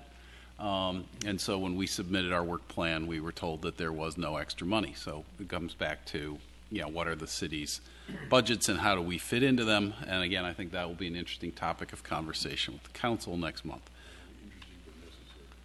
I would agree. So we'll just go back and forth here. You can see, there's a number of items here. I'm not going to read this. I believe this is up on the website for our commission. So if anyone in the community wishes to see this, they are welcome to look at it and, of course, to either come to a session and comment on it or communicate with us. So with that, I'm going to stop there, and then that's going to actually lead us into point H, which is a discussion of the April work plan. And I think I hope all of you got the email, which came a bit late, that had the slides that Bill has worked on. I hope we're not going to word craft slides here, because I find, my past life as a consultant doing slides, that the bigger the group, the more awkward and unproductive that becomes. And so in the interest of time, I would say if people have major word slide editing issues, please communicate through Ross to Bill, and we'll work on that, and then we'll distribute that back out to everyone. But the big point here is, I think today, is to make sure that the commissioners are okay with this approach. I think we've discussed this at a couple of meetings, but is everybody basically okay with this, since we're not going to meet again before we meet with council? Right. And at that, I'll turn it over to Bill and turn it over to everyone for comment. Right, and just to I won't go through the slides individually, but the message is that we do have, maybe I'll do it quickly. We're going to talk about the goals, what kind of progress we made, and what our recommendations are to actually get some progress. So the city has the same goals that were adopted in state statutes. So the first one is coming up this year. So they're ambitious, and we've actually made some progress because, as you just saw from the regional indicators, emissions are slightly down. That's not due to any particular city strategies. That's because the electric generators like Xcel have actually been required to lower and meet renewable energy goals, and that's what's given us most of the progress. So the city itself, we have commitments to reach our goals, but we don't have any plan to do that. And we're going to also point out that we have had as our top priority strategy for this is at least the third year in a row to get a strategic plan to take deeper energy efficiency actions at city-owned buildings. And we have had no traction on that, and the city's got to be able to give Tim Barnes both time and financial support to actually do anything. Otherwise, that, again, is just a goal with no realistic thing. So this was, again, just what you saw in the regional indicators. The trend is no longer down. It's the city, and I think at the state it's going up. So we're not expecting to reach the 2015 goal, even though we were on a trajectory probably a year ago. So basically the message, again, is going to be we're supposed to have a city emission baseline. We have a community baseline, and we have a residential, commercial, industrial, but we don't have anything for the city itself as to how its carbon footprint is changing. We don't have any inventory. Actually, since 2007, one of our former commission members, Germana Peterlini, actually did all this but we've had no follow-up since basically she had to step off the commission in 2008. And we also have no forecast. So whatever is happening, we really have very little of an idea of how this is going to go. So we have no targets. Our recommendations are going to be we really have to get a plan, and we have to have specific policies, measures, timelines, and we need staff and departments to really take some ownership. And we need a city council that actually is interested in hearing what the results are. So we want them to actually appoint a champion who's going to be checking in with the staff management at the city to say, how is this going? Because if the staff's never questioned about it, and the only time the city council is ever interested is if we have a work session to kind of force them to focus, nothing will really happen. So I think we're going to have to emphasize that according to the survey of what's important to Edina going forward to 2040, residents think we are sustainable and that it's important to have sustainability goals. And greenhouse gas emission reductions often go hand in hand with sustainability goals and save the city money. So they really should be more interested in getting some strategies in place. And the one example I really want to focus on is, according to that B3 data that Ross just went through, there's a report on the first page of that website where it says potential energy savings by city. We're up there. First of all, we are number 155 out of 214 cities in terms of how efficient we are, which is not quite Edina standards. It shows we're actually going up in terms of potential energy savings, which means we're potentially wasting more energy than we need to pay every year. So we were in the 400s a couple years ago. We're now over 500, so close to or more than a third of what the city pays for its electrical energy and gas energy in its buildings could be going to make the buildings more energy efficient. And year after year, we're not. And we are the fourth highest city in the potential savings that we are not taking advantage of. So that's really going to be our message. And then we're going to just ask them, you really need to help approve the priority. We need to really understand what our role is and whether you're going to support this, and we're going to be able to have us work together with staff and commission and council to really make a difference. So thanks, Bill, for pulling this presentation together. Does anybody have any comments? Again, I don't want to litigate the whole thing tonight, but does anybody have feedback? Has anybody got real issues with this? I mean, that's the big thing. If everybody's basically okay with it, you can add your color commentary when we're sitting with council. But this is the purpose of this is kind of get the ball rolling, right? Starting to get real. I mean, I would personally say the purpose of this is to point out the disconnect between what the city is committed to and what it is actually doing. And then ask council what is their intention. As an advisory body, we advise. And one of the things I'll ask Ross when we get to the comment section is the update on what has happened to our advisories. But we've sent off advisories on a number of issues, and we usually don't hear back. Now, I don't think they owe us a response on these if they basically just sit on them and let them die. But I think this commission, has to ask the question of what is it that you want, right? And also for us to say, if you claim a leadership role, and all the documents say the city will take a leadership role, then where's the action? Or if you don't want to do that, then fine, change your documents. I think the idea of a champion on the council is really important, but I don't think dumping that on them at the session. I think there should be some offline conversation about how we could approach the council members so that they have some sense of that's what we're looking for.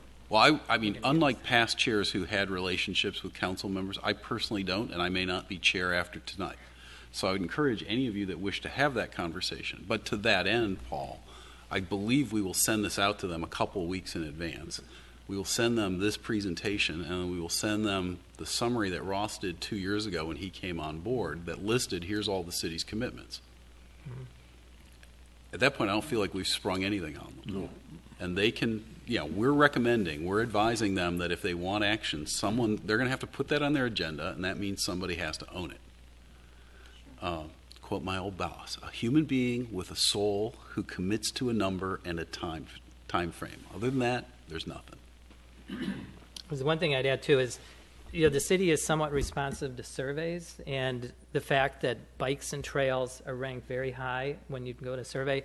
One of the problems here is that the citizens may very well believe that we are already taking action on greenhouse gases, and so we really have to get the decision of if we really are committed only to a goal but no real results, then if that's what it takes to build citizen support to take action, we actually have to make that position clearer than it is. Because right now, if anybody was asked what is the city's position and what actions are we taking on greenhouse gases, I think we'd probably get different answers just from everybody on the commission, and we're probably the closest to this. So, okay. Yeah, I mean, so if everyone's okay with this, then we'll clean this up a little bit, but there will be no major changes that you won't see. All right. Well, thank you. That gets us to correspondence and petitions, which I'm not aware of any. Ross or Rebecca, do we have any correspondence or petitions? Okay, we'll move through that. Yeah, I was going to get to that. One of the things I was remiss as the acting chair was properly welcoming our new commissioners, who are all here. And so let us take a few minutes. We have 3 new commissioners this year. And why don't we start on one side and let you all just introduce yourselves, because I don't think most of you, some of you have met some of the commissioners, but why don't you do that? Hi, my name is Melissa Seeley. Hello, I'm Richard Manzer. Hello, I'm Lauren Satterley. Well, I welcome all of you to joining us, and I think you get cast into the middle of this on the televised meeting, so that's probably not the most optimal situation, but welcome and thank you for being involved. I think all of you, and there's going to be a great deal of turnover on this commission in the next year. There already has been and will continue to be so. So, all of you who have continuing terms are the people that are going to have to take this commission into the future from the people who really, made it happen. And to that end, I want to recognize, and we will have her do a presentation later, which is Diane Plunkett-Latham, who's in the audience, recently was term limited off the commission, and she has done an immense amount of work over the years to make this commission work and to get the city to work with this commission. So moving along then into the commission member comment section. So I guess, Bill, we'll turn it over to you for a short thing on the Building Energy Efficiency Subcommittee. Okay, thank you, Keith. This is really going to be a subset of what we'll talk about a little bit at the meeting with council that I just previewed, so I'll go over this fairly quickly.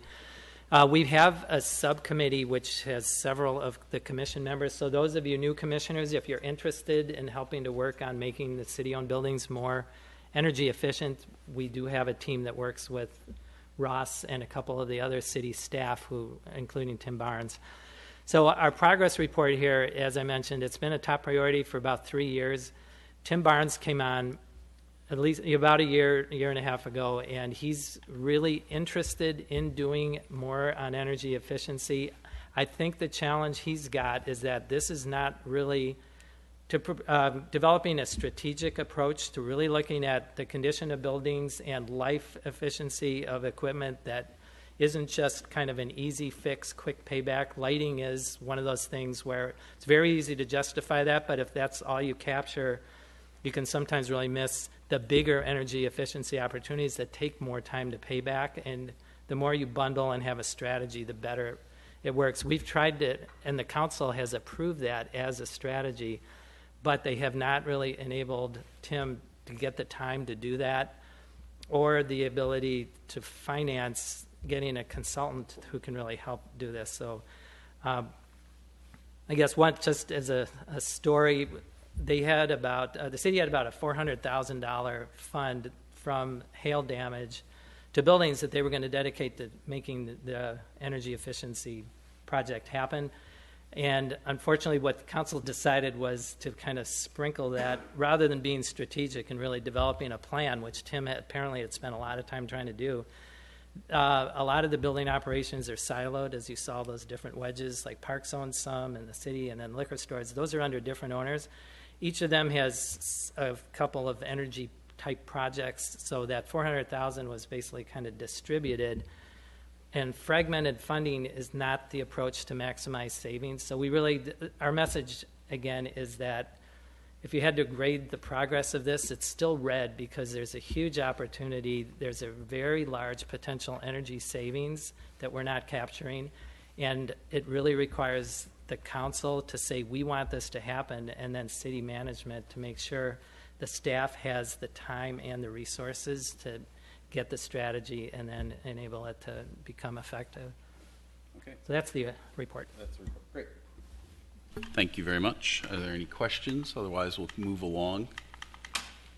Sarah, do you want to give your report on the business recycling working group, please? It's going to be very short. As already Solveig pointed out some items in there. Mainly, I would like to encourage businesses to start, if they are doing recycling and they want to do it better, contact Hennepin County. And also, I would like to encourage businesses that they don't recycle to recycle. 50%, more than half of the total waste in Hennepin County comes from businesses, and 2/3 of the waste created at businesses and nonprofit is recyclable. And having a strong recycling program conserves natural resources and reduces greenhouse gas emission.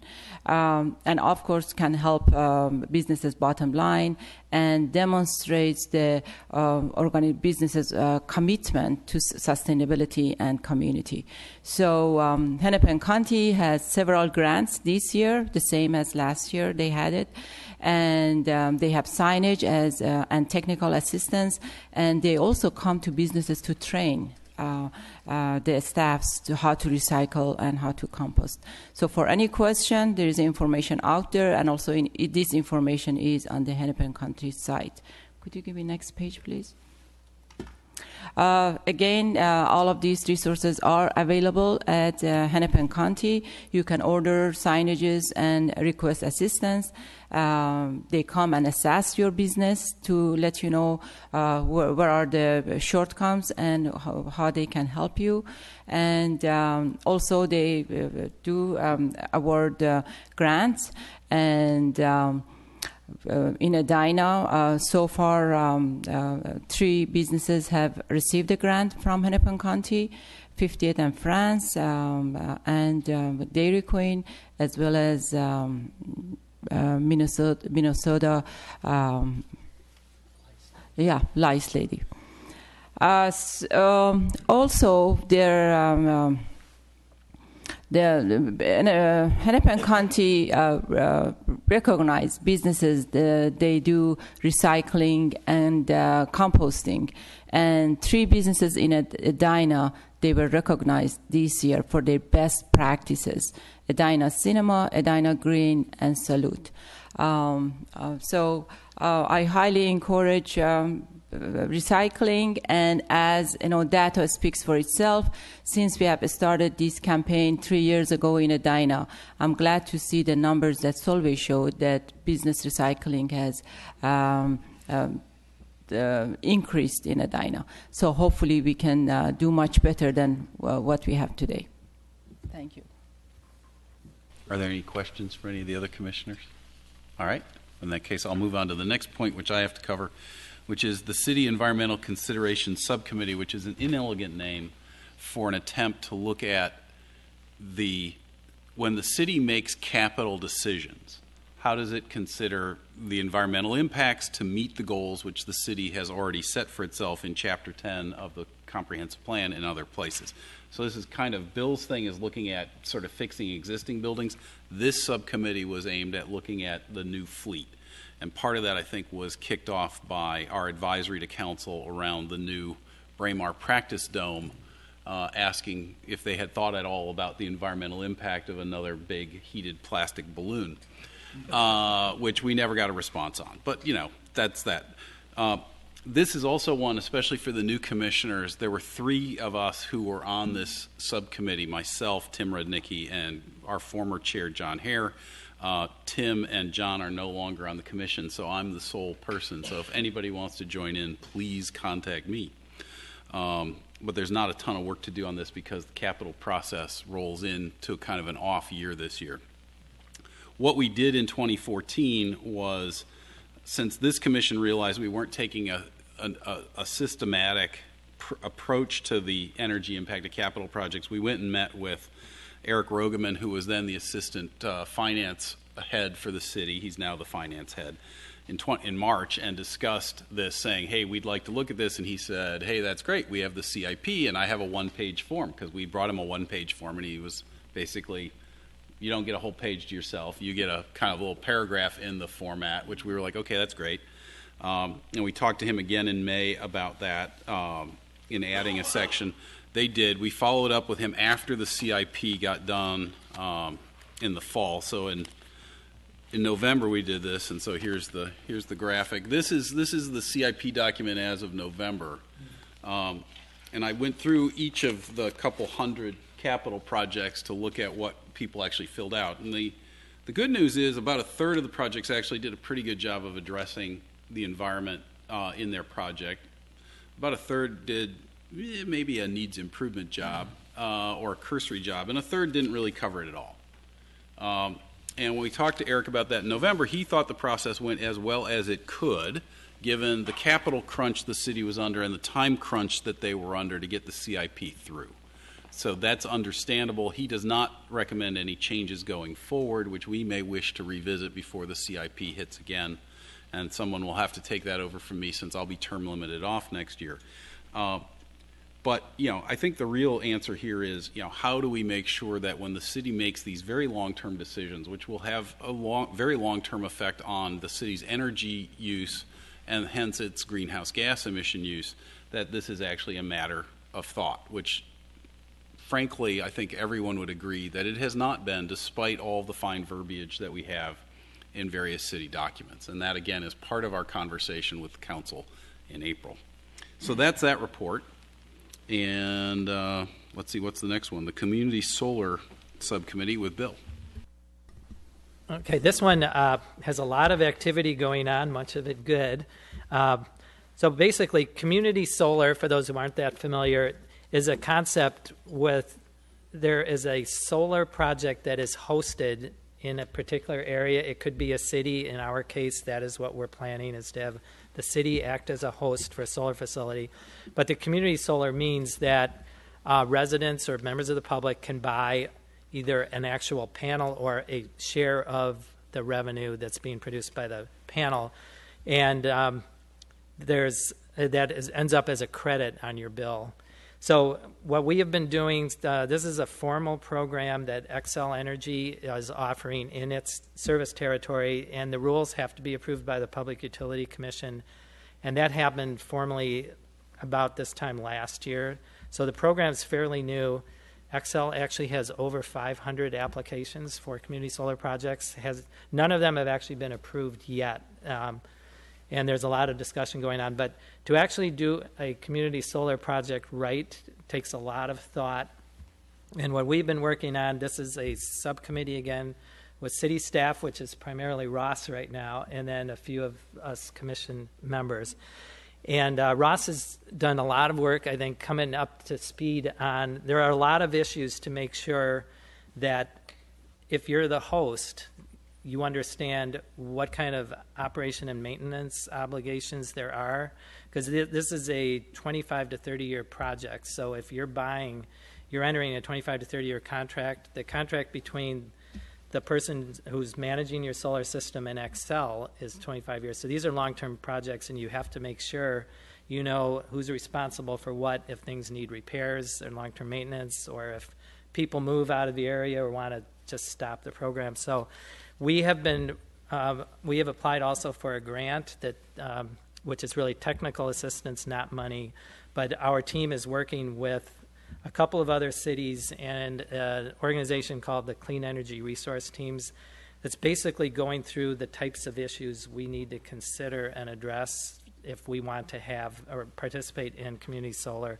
So that's going on. Our goal, if this all works out, is that we would have a city-hosted site which will offer residents the opportunity to buy a share of a solar project and have that credit on their bill. And we're hoping we would get council's okay for that as this process goes on. The big needs are going to be staff time, because this will have to be a competitive bid project, and developing the terms that the bidders are going to have to be agreeing to honor, and making sure this will be good for the full 25 years won't be easy. So we'll need a commitment from the council that Ross or whoever his designee would be able to put in the time that it would take to really get this into a project. But there's a lot of activity. There are more government agencies in Minnesota that are starting to develop RFPs, Met Council, and I think Department of Administration at the state level. So we'll hopefully have some models we can rely on going forward too. So the good news is it looks like in the next few months there should be some pretty significant developments. We'll be talking a little bit about the concept at our April forum that Paul Thompson's going to talk about in a few minutes. But so far, so good. There's just a lot of details that are involved in doing this right. So I guess as in Field of Dreams, we want to make sure if we build it, they will come. So we don't want to be something that's so expensive no one's going to buy it, and then we've got a solar elephant on our hands. Is there kind of a timeline, Bill, that you're working with to that timeline? You'd like to have this all nailed down in 6 months or 3 months? Or? Well, I think over the next 3 to 6 months, if we are comfortable, we have answers to all the questions we should have answers to. So, I don't think we'd go out with something where we don't understand the risk and can't make sure that our residents who buy into the project are protected, and the city understands what its obligations are, and the developer. So but I'm hoping a lot of that will be sorted out in 3 to 6 months. Are there any other communities in the metro area that are doing this? And somebody help me out. We have two other communities in our group that's getting technical assistance from that project. I think one of them was interested in actually doing a project, and the other one was just really early in finding out what it's all about. So Met Council has already got a request for proposal out for community solar at their site, but they aren't opening it up to citizens. I'm not aware of any city that's actually preparing to be a host site for its residents. So we're kind of in the forefront there. We are at the April forum on April 8th. We're going to be hearing from the co-chair of the community solar program in Northfield, and so they are a few steps ahead of us. No, not exactly. No, not the same as the city's not as involved as much. Well, and I think someone can correct me. I mean, one, we talked about this at a last DEC and I think it was in the Star Tribune in the last 2 days, that they're literally like 400 or 500 projects, and a lot of these are very large mega projects being driven by businesses, and so there's a lot of back and forth on what this is, and who's going to qualify, and I think at the past EEC meeting when you talked about this, Ross, I mean, clearly one of the issues we have is ours, if we involve citizens, would be much more complex. As opposed to having, a handful of people involved in this, we were looking at more. So, I mean, this has got to get sorted out between Excel, the PUC, all the rules, et cetera. And so, there's a chance that our approach may be disadvantaged relative to that, but time will tell. Right. Any other comments on this? So, the city will be the host, but aren't we asking the city to be a shareholder, also a major shareholder? We have to see what those costs are. Well, all that would have to be worked out. So we would have a proposal, and it will have to depend how many shares would we want to offer up for our residents, what portion would the city potentially buy, how much would that cost, and what might their return be on it, so you can figure out what the real cost of the city is over the long term. So. And the PUC did, Excel was concerned about how many large 1 megawatt projects there were coming in, and the PUC ruled they're going to just let the program go for now. So the rules that are in place aren't going to change, at least for the near term. So Excel will probably be going forward, starting to approve projects. As the structure goes, the host site can purchase up to 40% of the energy from an individual solar garden.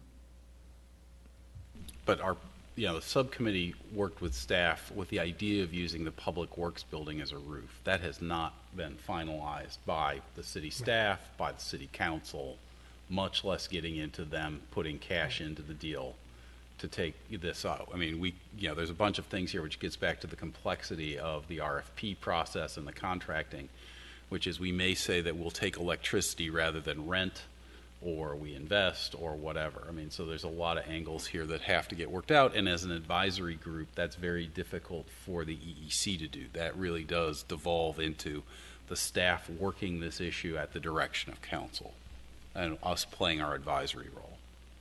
Any other comments on this one, or should Just real quick, I do want to say for the subcommittee and myself personally, I really appreciate Ross is taking a lot of time to understand and help us move forward that I don't suspect is in his work plan right now. So part of what, if this is really going to succeed, we're going to hopefully get a little bit more support for management that this is a priority. So as kind of the time commitment grows to actually get this into an RFP, if that's what it ends up as, he'll be able to do that, because it's going to take a real good staff support to make this happen. Okay, I guess if there are no other comments, we'll move on to the next item, which is Education Outreach Working Group.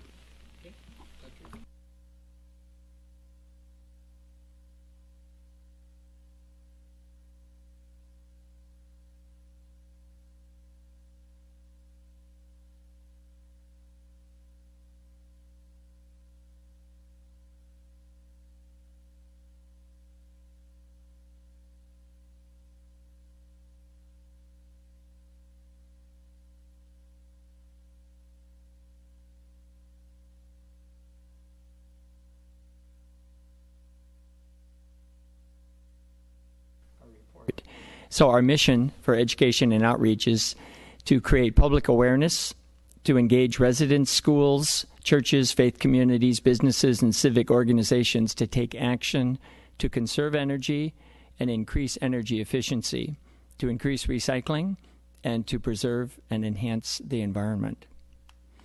These are the members of our working group, chaired by Bob and myself, and we have 2 high school members that are commissioners, and 3 other community members. These are what we have done in the past year. A year ago, we had our 3rd energy forum called What Will Turn You On in 2030, Powering Our Energy Future, with Michael Noble from Fresh Energy. It was part of the Edina Dialogue Series, which all of our forums have been at Southview Middle School. We had approximately 100 attendees and had an active role with students as MCs and presentations. Every summer for the past 5 years, we've been participating in the 4th of July Parade, which is Edina's largest community event. This year our theme was Edina, a deeper shade of green. And we had collaboration with a number of different groups, including the Edina Park Board and neighborhood organizations. And there you'll see Bob Gubrud standing in front of the city's Leaf, an electric vehicle.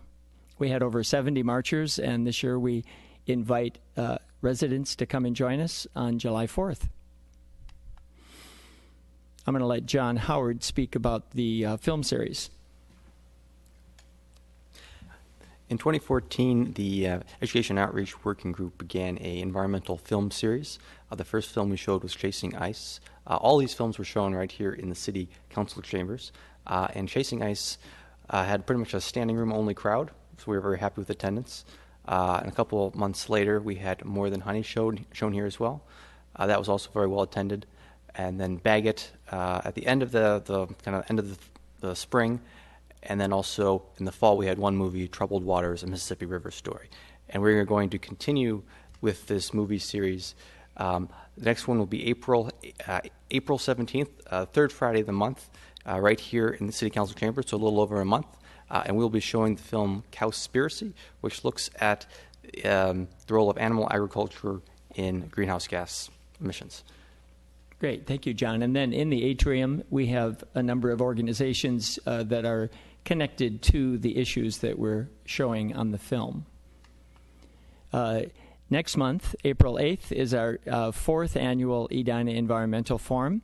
This year we'll be going back to Edina High School to Fick Auditorium from 6 to 8:30. The theme is Here Comes the Sun, Clean, Carbon-Free Energy Independence, with our keynote speaker, Paul Douglas, a well-known meteorologist and entrepreneur.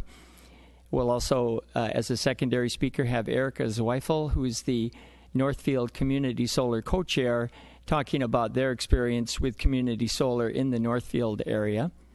This is co-sponsored and featuring students from the Edina Public Schools. So we want to thank the school district for participating with us. At that event, we are having 2 special drawings. One of them is going to be a drawing for people who choose to walk, bike, or carpool to the event.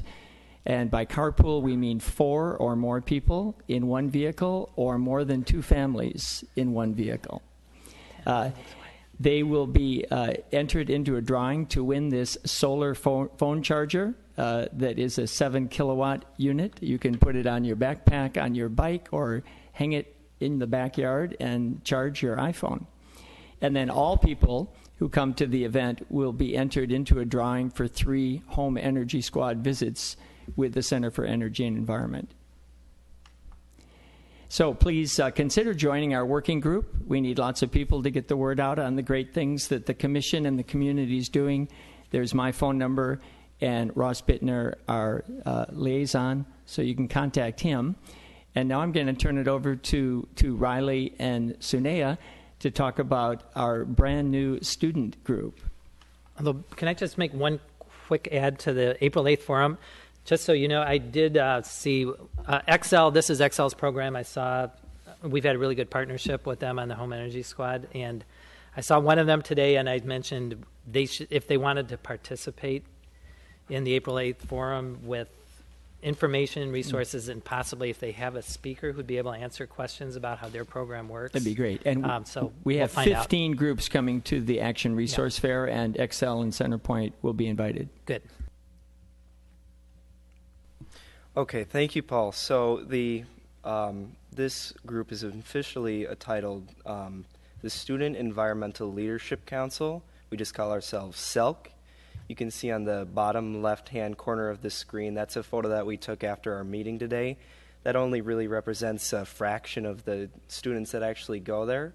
So basically what this group aims to do is to bring students together in the community to work to promote green initiatives and kind of allow better communication between environmental organizations in the schools, the Edina Education and Outreach Working Group, the EEC, and City Council. So students in the subcommittee actually represent currently 3 environmental organizations in the schools, including the Edina High School Project Earth, Southview Environmental Group, and Valley View's newly formed Environmental Action Now group. And so even though this group has just kind of really begun, it's really interesting to see how many students have already really come to these meetings. So it continues to grow, and so it's really great to see all these students also getting geared up about making a difference in their community and talking about what they can do to be environmentally friendly and promote green initiatives. And recently, SELC has been working to help the Edina Education Outreach Working Group with coordinating the Environmental Forum on April 8th. The students have offered to volunteer at this event and help spread the word about it. And they've personally invited people in the community to join us in it, which is really great. Along with this, they have shared their personal projects that they have been working on that promote green initiatives in the community. These projects include encouraging students to bike to school instead of driving, raising awareness on Monsanto, educating younger students on how to sort waste in school, and being smarter about food waste. The subcommittee is highly diverse and includes younger middle school students, high school students, and even teachers. We would also personally like to invite any students who are passionate about being environmentally friendly to join, and for their parents to encourage them to do so. Thank you. Is there any comments or questions on the? Okay, great. Then we'll move along. Bob, I think you're up next for Home Energy Squad.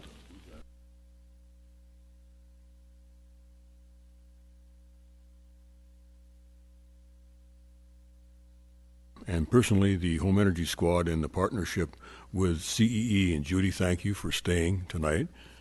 Raise your hand, let us know you're here. But you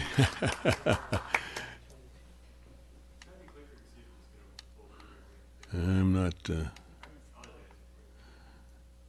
see if we can. Maybe you'll have to go through it, Ross, and by okay, that's number one. That's good. Oh, there we are. I can't get this to. Oh, no, it's okay. Well, why don't you back up one then? Just back it up one.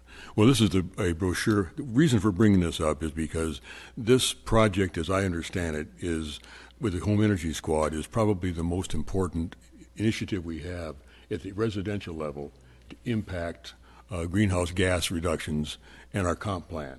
So I would like to emphasize that we somehow pay attention to what we can do with the council to get funding, as was originally proposed in our work plan, to advance this particular initiative. And my purpose here tonight is to really go through some of the results at the local level. Stacy kind of covered the overall program, but we'd like to talk about specifically what's happening in Edina.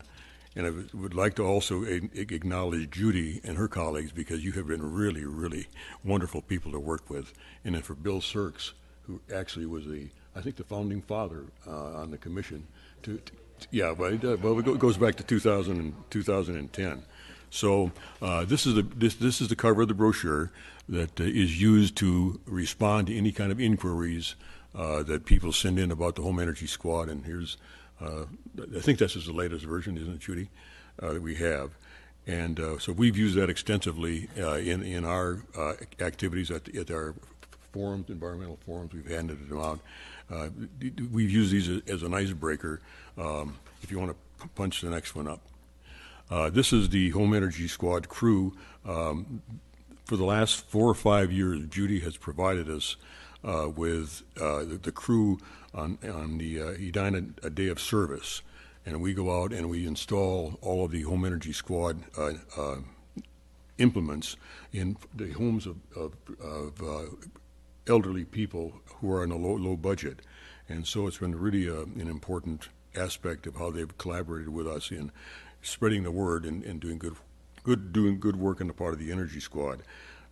Stacy, who was this earlier, also drives this van, or has been driving the van, the 4th of July parade, but based on what I saw today, that may not happen again this year. So, okay, the next slide, if you would please, Ross.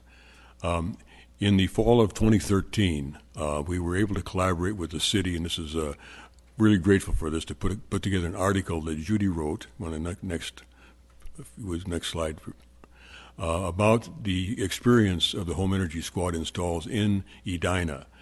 And you'll notice that in the highlighted area, there's a statement by our good friend Bill Sirks that indicates that the average household experiences about a 7% savings on their energy costs, which has really been an incredible accomplishment. And which is, if you want to go to the next slide, this is a flyer then that gave the details on this new program called the Enhanced Energy Squad, where we had a $50 rebate from the city, or excuse me, not a rebate, it was a allowance, reduction in the price of the particular installation. And that, I guess we can't really see it too well, but one of the key features of this Enhanced Home Energy Squad is the blower door test, which Stacy showed you earlier, which really gives us a very, very important opportunity to further improvements in efficiencies in these homes by encouraging people to make improvements in their insulation, sealing up the envelope of the house, which is a huge, huge loss, and to check on their home heating system. So this has been a real asset, and I want to go to the next.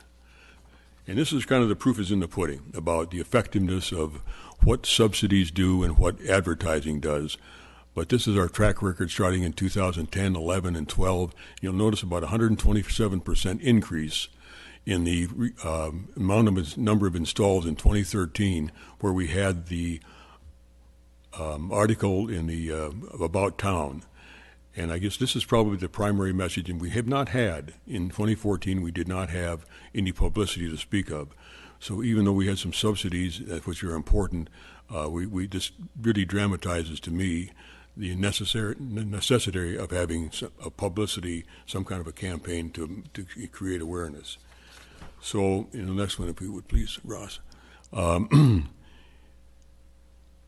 I guess overall, there are these five points that I would like to emphasize. First of all, this initiative focuses on conservation. We're looking at low-hanging fruit, and it provides immediate feedback. So because people are seeing their electric bills or seeing their gas bills, and they know immediately, the result of the actions that they took. And then in addition, as I mentioned, it's a stimulus for other improvements, sealing the air and the envelope of their house, insulation. And also they're offering financing utility rebates at a very, very low interest rate. In terms of proven awareness and action initiative, the primary appeals here are dollar savings and also comfort, which have been very effective. That's on the cover of that brochure. And it's a very low-cost entry. You're talking about, particularly with an incentive of about a $50 investment, and you're getting back a couple $100 in benefits right out of the chute. The other thing that is really important is it raises the consciousness about conservation and energy efficient mindedness. And that, again, I don't think we have any other tool or any other vehicle in the city that offers that same level of benefit in relative to consciousness. Thirdly, on its publicity and financial incentives, you saw the results that we achieved in 2013. And I guess what is also very important, and Judy just shared this with me today, is the word-of-mouth impact of the Home Energy Squad. People talk to their friends and neighbors, and about half of the leads we're getting from for the Home Energy Squad come from mouth-to-mouth communication. So the more people we can engage, the more people are going to be engaged in mouth-to-mouth or referral activity. So important. I guess the fourth thing, we have a significant untapped potential. We've hit about 400 homes out of about, 20,000? So we think we have, quite an opportunity out there to continue to impact and get people involved. And, of course, the bottom line is we need the funding, and we need the funding of our work plan. So I would like to recommend that we do take that action when we meet with the council on our work plan. Thank you. Any other questions for Bob? The only comment I'd have very quickly again is if we do manage to have community solar coming online too, I think that would be a really good opportunity to really drive home how important energy conservation is to people who are interested in solar, and say if you really want to make a big impact, first use less energy and then make it cleaner. So hopefully we can leverage that, and then also come up with a strategy that helps reinforce and promote Home Energy Squad. Thank you. Okay, great. I think, Diane, you can come up. And I think just in the interest of time, I noticed that we weren't, or I wasn't, smart enough to put your two items together. So why don't you just do them back to back? Thank you, Vice Chair Kostick. I'm chair of the Local Food Working Group. We have two initiatives. One, to change the apiary ordinance for Edina to allow them honeybees in Edina, and also to change the livestock ordinance to allow hen chicken keeping.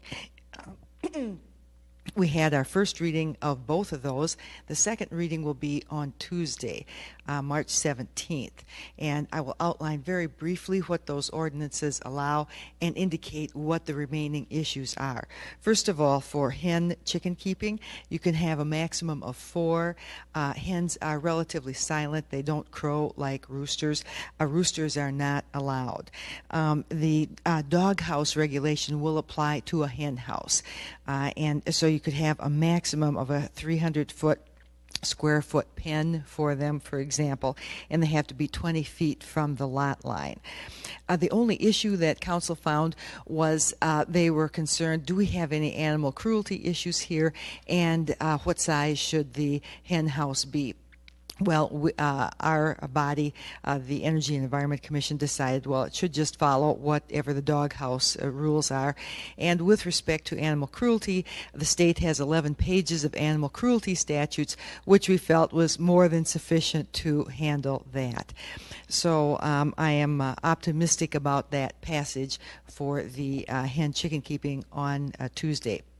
Next, with respect to the apiaries, there will be a registration requirement, and this is so that the police know where they are, so that if they are pursuing a perpetrator, they don't inadvertently run into one, particularly at night. There's a $20 registration fee, one-time registration, and then an annual renewal. There will be no charge for the annual renewal. Once again, that's so that the police know where they are. They must be 10 feet from the lot line unless there's a public sidewalk, then it is 20 feet, and also 20 feet from a dwelling on an adjacent property. There's a limit to how many apiaries you can have, 2 for a half acre or less, and up to 8 for 1 acre. Once a registration is approved, it is approved based on whether all those requirements are met, including the requirement of water for the honeybees. If they are met, it's automatically approved.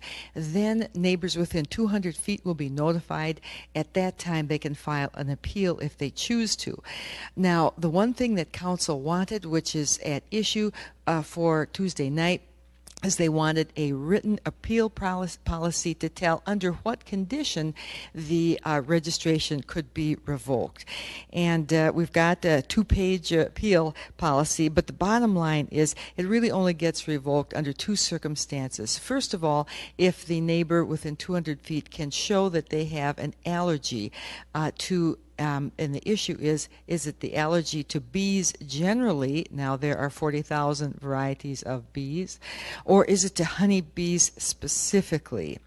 And our commission indicated they wanted it to honeybees specifically, but we'll see how council comes down on that. We're talking a very small number of people have these allergies. Bees generally, maybe 3% of the population, honeybees specifically, maybe 1%.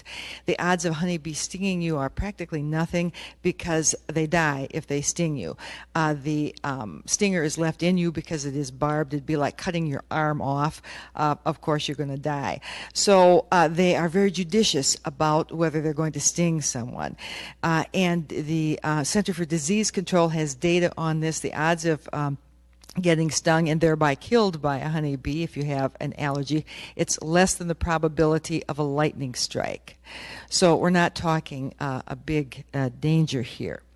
So that is the issue for Tuesday night, to get the revocation policy approved. The other circumstance under which it could be revoked is if the honeybee hive becomes a nuisance, and this can happen if it is not well maintained and they get too crowded. They might swarm and decide to take their swarm to your neighbor's mailbox or something like that. And in that circumstance, it could be revoked.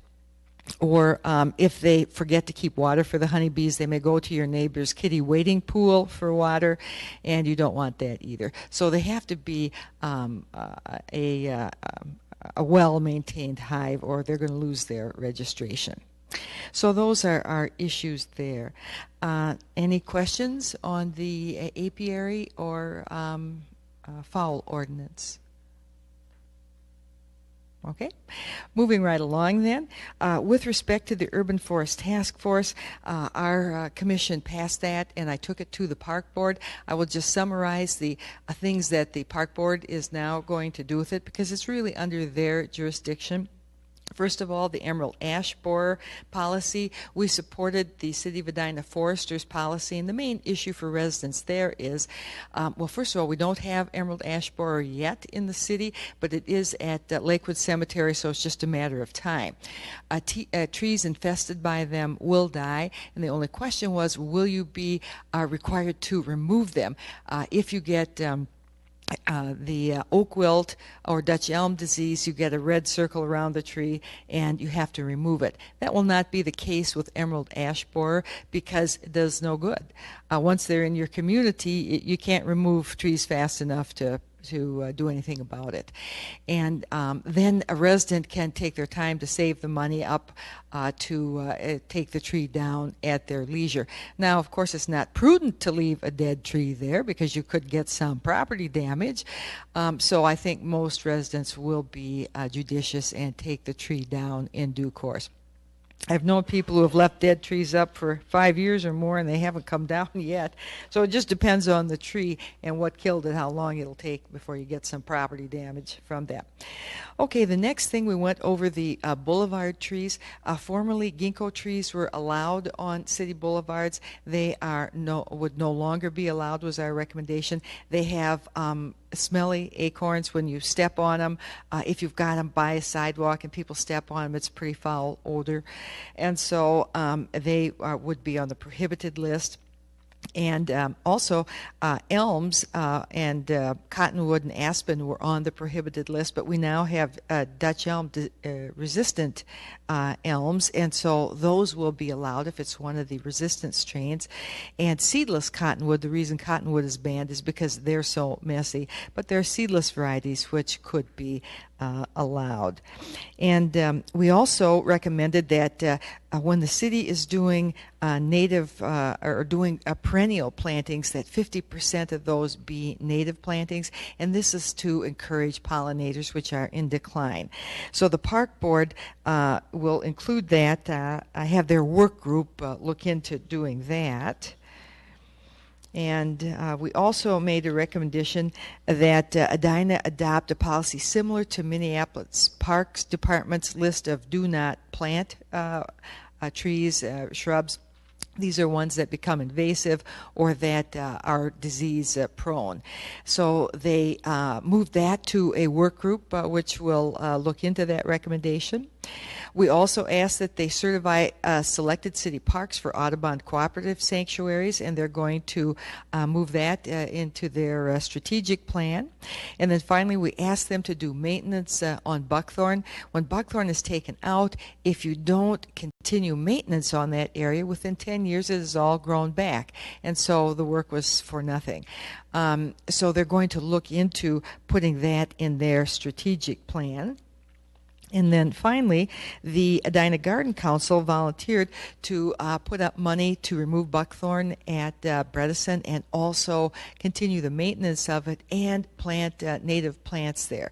And they're positive about that, and they want Garden Council to work with the city forester and come up with a plan for that.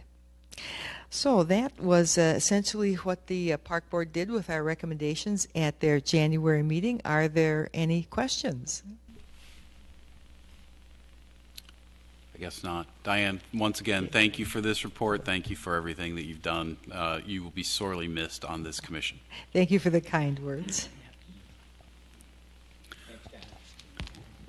Okay, I think the next item is the Recycling and Solid Waste Working Group. Sir. Okay, well, thank you. Well, I would like to take this opportunity also to thank Diane. She has been chairing this committee, Solid Waste Committee, for many years. So the title speaks for itself, Recycling and Solid Waste Working Group. And recently we are adding the composting material to it, and we are working on that. And I'm hoping, since we are meeting with Council in April, in month of May, bring it forward and put it in our sort of agenda. And I have a question for Ross. Can we put it on agenda, and if it is approved, can the Council approve it that way, or it has to be at one of the work sessions? Are you asking for an addition to your work Yes. plan? Well, this is part of the work plan does have solid waste in it, doesn't it? As one of the continuing responsibilities? Yeah. So as long as it's in your work plan? Okay. What are you asking for? So we are because we have already drafted them, the addition, and it is ready to go. It needs the approval by the EEC members then I would like to bring it up in May, then send it to the council members to approve it. Yeah, so there's a couple ways you can communicate with them. One would be through a motion and a vote. Okay. And then they would read it in your minutes. The other would be if you wanted to detail the issue with a council advisory communication. So, and that's the direction I'd suggest you take. Okay. All right.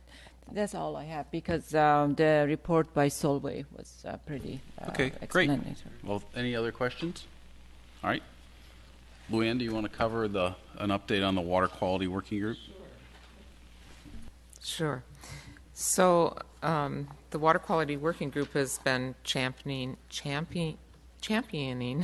efforts to improve water quality in Edina. We've done this in a couple ways. There's 8 of us, 6 of whom are master water stewards, myself included. So the first thing we started working on last year was a storm drain stenciling program. And we were educating citizens about the problems that arise when storm drain runoff isn't properly monitored and managed in urban settings. Our storm drain program not only heightens the awareness about pollution running into our street drains, but it includes, the groups who are doing it are informed and learn about it. But we also put out these handy little door hangers in the neighborhoods that we work in to inform the residents on why we're doing this and why they're seeing these signs. So hopefully we're educating the neighborhood. We've had quite a few groups last summer. We suspended it, of course, when the weather got too cold. There were several individuals who wanted to take their children out and do this in their neighborhood, and Boy Scout troops and different groups. So we've had some good response. Laura Adler at the city decides which storm drains are available in that area that the group wants to do, and we're avoiding busy streets because a lot of these are children. And then she's also keeping track. Each group marks off which drains they stenciled, and she's keeping track for the city. So then that stopped, and during the winter months, our focus has been handing out brochures and speaking with businesses and residents about the proper use of salt on their property and the damage that it causes when it reaches our bodies of water. We went to almost 30 businesses and spoke to the managers and people in charge, and people were very receptive. We had a lot of good feedback. They were willing to listen to us and understand the problem, and some of them, of course, knew about the problem. We got quite a few businesses to go out and sweep up the excess salt that was sitting in around their doors and buildings, and so we feel like that's been pretty effective. We were leaving several brochures at businesses that sell salt, like Jerry's Hardware, and one was for residents to learn how to use salt appropriately on their property, and then the other one was for hiring a contractor who's been trained and certified by the either the watershed or the what's the other one, the EPA. I think it's the EPA, and Minnesota Pollution Control certifies, and so they have lists of contractors you can hire specifically for that. Right now, we are starting our outreach to residents of the Arden Park neighborhood because they're going to be getting new streets. Some of the streets will be the Living Streets program, and we thought it'd be a good time to reach out to them about water problems and use in their neighborhoods. We're actually targeting the properties that border the Minnehaha Creek in Arden Park, so that we can teach them about the benefits of installing buffers, riparian buffers, to filter the water off of their property, and exactly what the problems are, and of course other best management practices for water. We're working with the Minnehaha Creek watershed on this issue, and I'm meeting with them again next week, and they think they have a host family in that neighborhood that is willing to have some neighborhood meetings with us to talk to the neighbors about what they can do and what grants are available, what the problem is. So the other thing we've been doing is communicating about water through the city, about town. We're hoping to have an article in the summer issue about our stenciling program, and of course Mohai Sweep Clean for grass clippings. We're hoping to get an insert in the utility bill. We're not sure if the money is going to come through for that. Informing people about our programs, appropriately in the summer and the winter. We think in April in the Sun Current supplement we'll have an article about our storm drain stenciling. And then occasionally the city is willing, like next week they're going to put out a nextdoor.com blast to the whole city about our stenciling program starting up again. So 8 of us are doing a lot of work, and it's going pretty well. Thanks. Okay, great. Are there any questions on this report? All right. I think we've gotten through all of the committees and working groups. I also was remiss on not recognizing our staff support here. So you've seen Ross Bittner come in and out, and he is kind of the liaison for this commission, and Rebecca Foster is the person who keeps us in good order with minutes and everything else. So thank you to them for they taking evenings away to help work with us. Ross, do you have any staff comments? All right, that's good. Then I think we have one item left, which is the election of a chair and vice chair for the next year term. To the best of my knowledge, the chair, these two officers only have a couple of duties. One is to chair these meetings. The other one is to create the agendas, and on that we work with Ross.